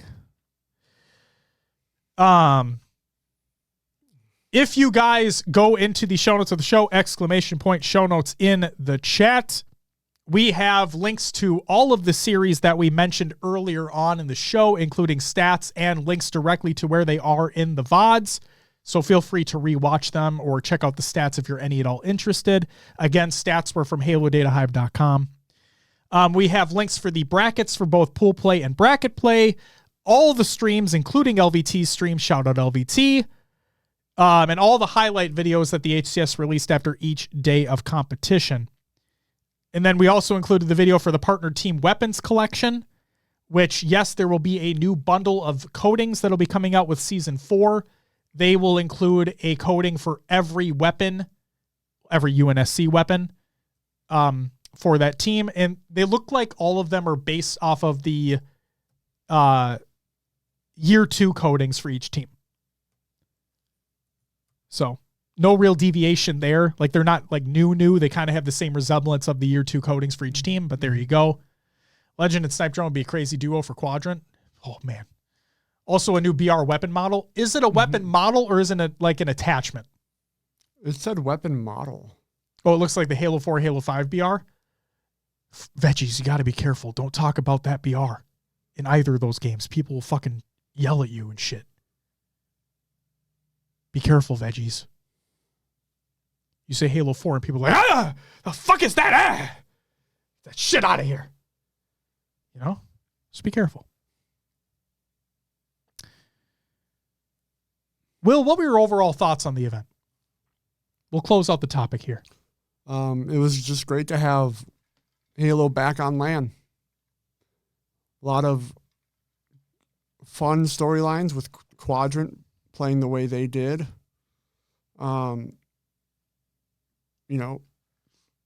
People, I guess Optic not playing up to their potential as I think many saw it. And the slobber knockers we had. The slobber knockers. FaZe and SSG were great to watch. The back and forth there, all the other teams too. It was great to see LAN back in action. It really truly was. And I know that there were a lot of technical difficulties with this event, a lot of sound issues, a lot of restarts that had to happen, a lot of disconnects that happened, which were very unfortunate. But at the same time, I've said it over and over and over again, there really is truly nothing else out there like a Halo LAN. It's just incredible to watch, to witness, to spectate, whatever it may be. It's just unbelievable what a Halo LAN can do. So, shout out to all the talent. Shout out to all the players. Shout out to all the staff that was there to help as well. Shout out to everybody who was there in the crowd trying to be as loud as you could. Shout out to everybody who was able to watch from home. LAN season is finally fucking back. Finally. And it feels so damn good. So good. Mouse says they said it was the most Game 5s they've had at LAN. You know, it really doesn't surprise me. Really doesn't surprise me. The last thing I want to say here, and I know Optic got third, all that shit. Last thing I want to say about this event. Will, when you were watching Winners Final and Grand Final, did it feel to you the same way it did to me that FaZe and SSG were like just playing a different game from everybody else? A little bit. It just felt, I don't know why, but it just felt, the air in the room felt different to me. It felt like they were just playing unbelievably well against each other. And I want to see more of that. I want to see more of that. It was just awesome. Just awesome to see. And yes, LVT did unbelievable work.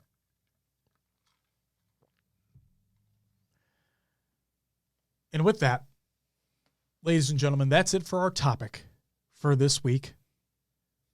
That is our DreamHack Dallas Global Invitational post show all wrapped up. And with that, let's move on to a few regular news. Halo 2023 Pride Collection is available at Halo Gear. Go check that out. I bought myself a couple shirts. I'm excited to get them. David Ellis, former Halo designer, has departed 343. This is by David. He says, big news after 13 years, ! Friday was my last day at 343 in Halo. Being a part of every Halo shooter since Reach was a dream come true. But after more than a decade with the Chief, I'm ready for a different challenge. Stay tuned. I'll be sharing what's next soon. Oh, here we go. Halo taketh away. Halo giveth back when we don't want it back. This is my Halo support. The first update that came out with was the Stockpile game mode has now rotated out from Big Team Battle. Stockpile will return to matchmaking in a future Halo Infinite update with changes to address player feedback. Oh, but no. There was an update. Due to a recently discovered issue, Stockpile has been re-added to Big Team Battle matchmaking. This change also reduces Stockpile's weighting in the playlist, meaning that players will be more likely to play Slayer, Total Control, and Capture the Flag. Yeah! Fucking worst game type ever is Stockpile, by the way. I will die on that fucking hill. And then let's talk about the final piece of regular news, an article that came out that threw everybody into a tiffy. The career rank overview for Season 4 by 343. Career rank will provide players with an opportunity to advance through a larger progression system that reflects their time in Halo Infinite. But will. Not their previous time. New time. Similar to the progression systems in Halo Reach and the Master Chief Collection, each level will have military-style ranks with unique names and corresponding icons.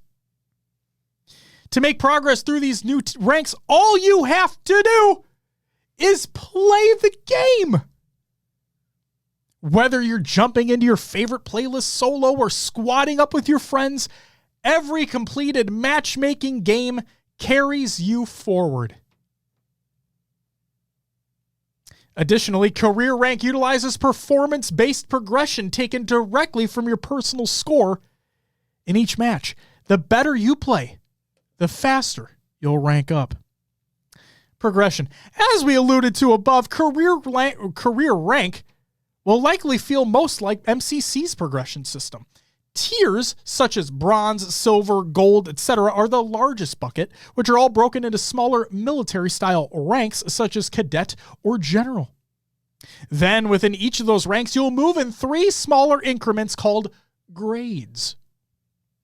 Career rank progress flows from cadet to general within each tier. Example number 1. If you were a bronze private grade 1, you'd work through bronze private grade 2 and bronze private grade 3 in order to achieve bronze lance corporal grade 1.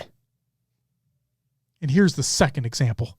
If you're a platinum general grade 3, your next advancement would bring you to the next tier as a diamond cadet grade 1. Presentation. Once you start working your way up through the ranks, you'll also likely want to start showing off your level. Fortunately, there'll be plenty of ways to see your rank and those of other players. A few of the notable places where you can see your accomplishments include during the match intro. Holy shit. When the camera pans to a Spartan, you will now see a banner that displays their career rank. Every individual's player profile will include their career rank. Inspecting a player in the post-game Carnage report will show their career rank. And in general, in most places where you see a player's full nameplate, a banner with their career rank will also be displayed. Ultimately, we wanted to make sure that we are recognizing the time that you invest in Halo Infinite. But fuck all the time you did in the past, bitch. We start now! Ensuring that your career rank shows up and is visible to all whenever and wherever possible is key to that celebration. But let's talk about the FAQ. You got questions, they answered them. You're not going to like the answers. Question 1. Are career rank levels gated by a CSR rank similar to Halo 3? Fuck no. There's no skill limitations. Now, I played a lot since launch. For real, personally, I didn't, but Will did. Will this include my previous game history? Oh, you silly child. Fuck no. Career rank will begin tracking your Halo Infinite progression when it lands on June 20th, bitch. Okay, that sucks. But will I be able to rank up in custom games Forge or the Academy? No, why the fuck would you be able to do that, you idiot? You can earn them via personal score and multiplayer matchmaking. Okay. Understandable. That one's understandable. Snarkiness aside. But, well, we got some double XP boosts. You know, fucking redeeming all those Rockstar codes, you know what I mean? We got the double XP boosts. Those have to work towards career rank progression, right? Right? No! Double XP boosts are meant to help players advance through their battle passes via match XP. Fuck your double XP. Well, that sucks too, though. Okay. I hear you. You probably want people to buy the battle passes. You know, that's your moneymaker. Cosmetics are your moneymaker. Okay, fine, whatever. What am I gonna get from ranking up via these progression ranks? What are the juicy cosmetics I'm gonna get? What do you got for me, 343? How are you gonna make me look cool? I'm a general cadet grade 7,000. What are you gonna give me? Huh? Oh, I'll tell you what they'll give you. For select ranks, there are corresponding nameplates, as well as armor, weapon, and vehicle emblems that you can sport in-game on your Spartan and gear. Nameplates and emblems. Oh, that's what we got for you. Is career rank tied to the battle pass? No.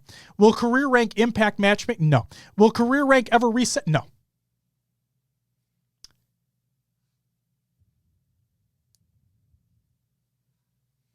That's it for the regular news. Got our games to watch? Nothing. Will's Adventures with the Haloverse. And I played other games too. Will, what'd you play?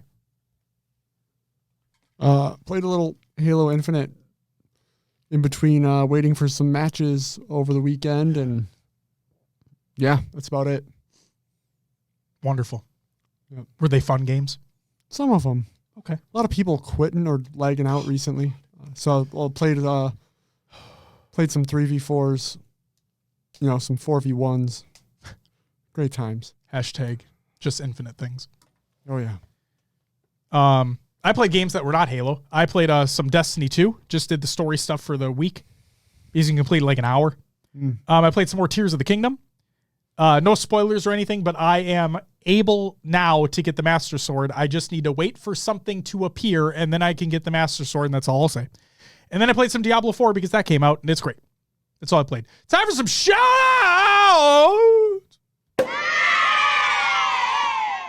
Shout out to everyone who's followed and subbed during the live show.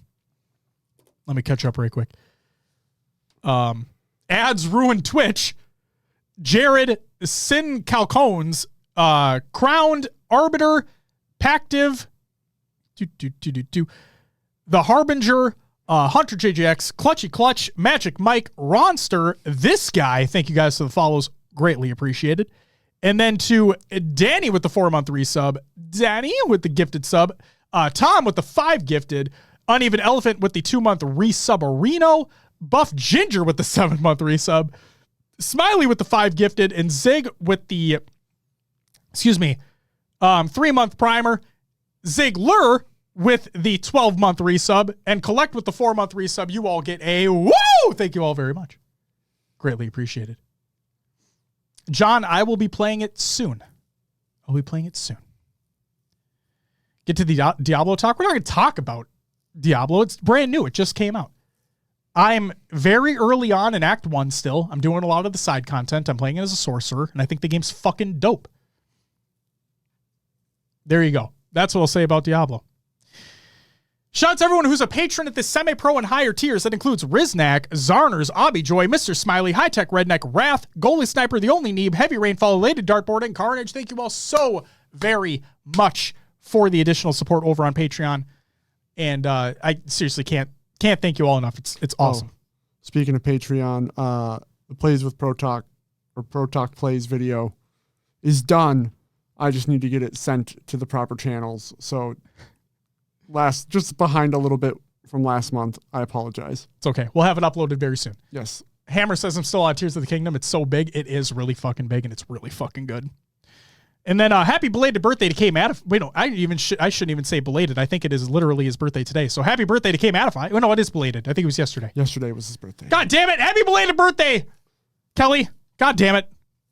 I actually think he turned 31 as well. Yeah. Welcome to the group, man. Welcome. Hope you enjoy waking up with your back hurting. It fucking blows. Yeah, it does. Yeah. Congratulations to Real Life Spartan and his wife on welcoming Elsie into their family. Congratulations. Very adorable. And congratulations to Games Done Quick on raising $2,239,204 for Doctors Without Borders and MSF.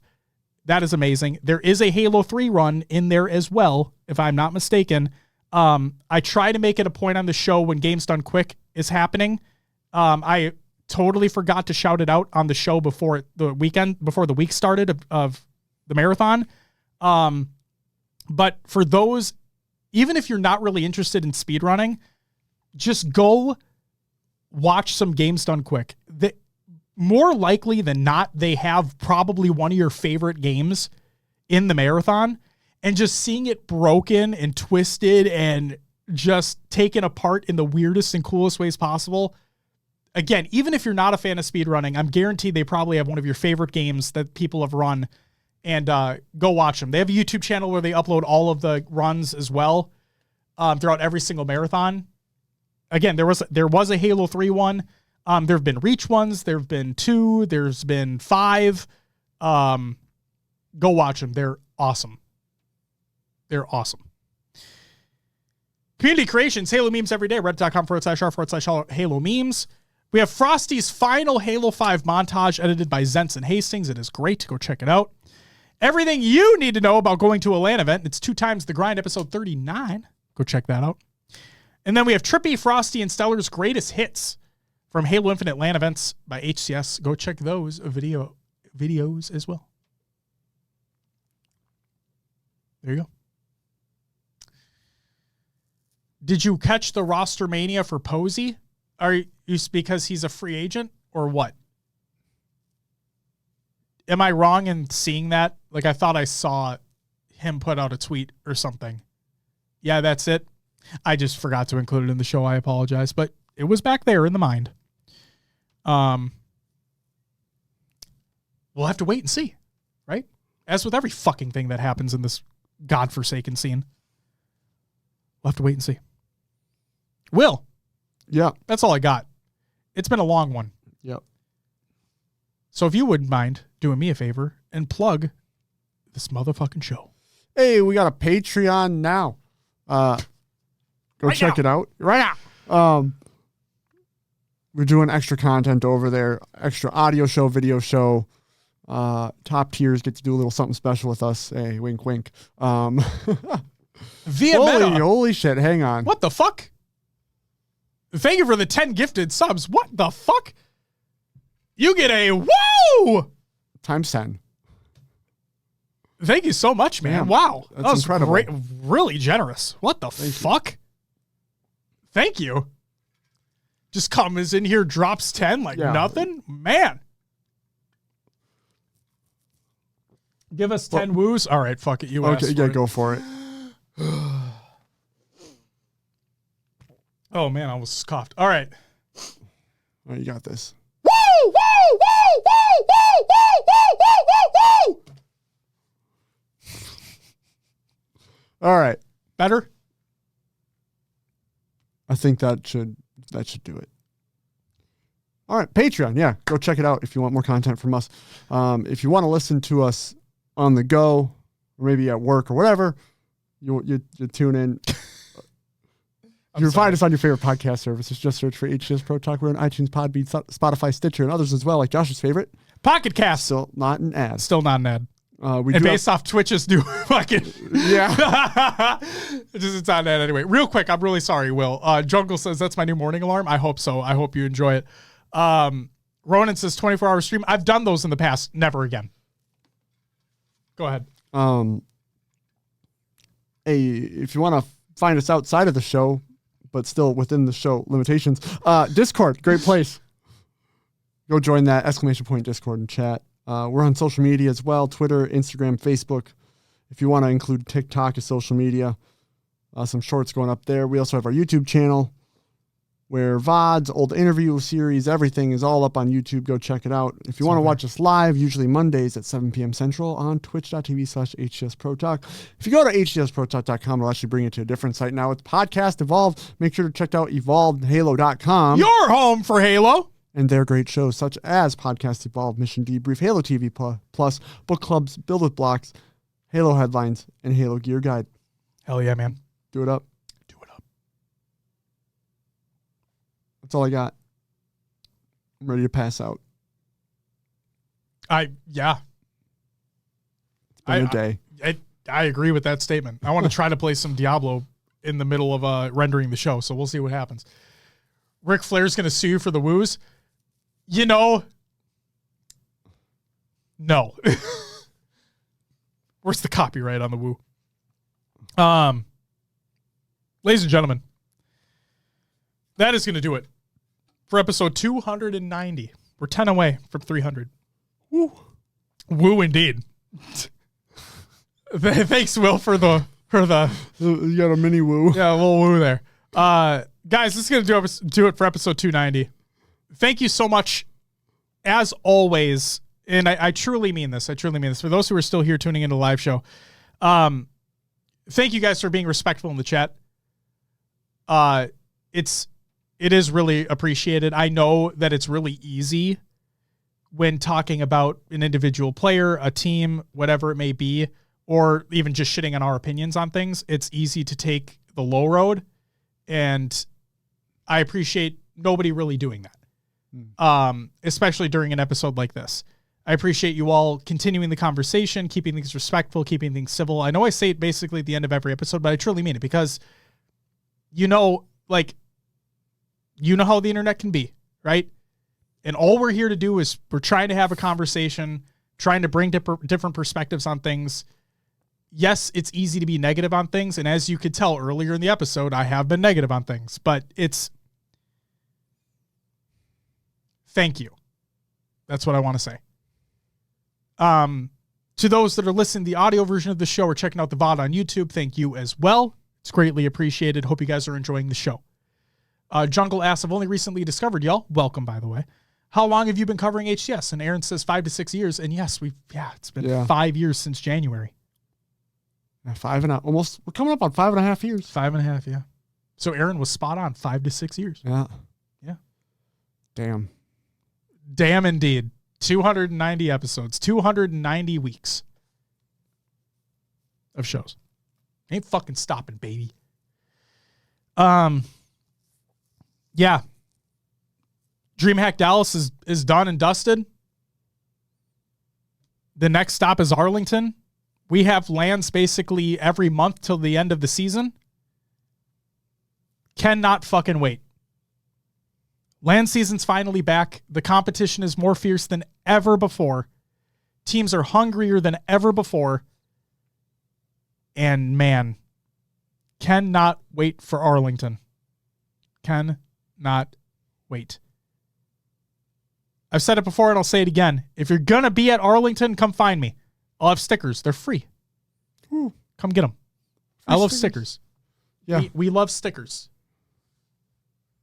if you like stickers, come get one from me. They're free. We'll also have an exclusive merch line available for the Arlington Major. So stay tuned for that to go live over on the merch site as well. ! Merch and chat if you're tuning in live. Do we get a free woo for finding you? Oh, We'll see. We'll see. Never say never. Justin Bieber. Ladies and gentlemen, that's going to do it for episode 290. We'll be back next week to talk about, I don't even know what the fuck we're going to talk about, but it's going to be a fun time regardless because we love chatting with you all about it. Guys, we'll be back next week. But until then, bye-bye!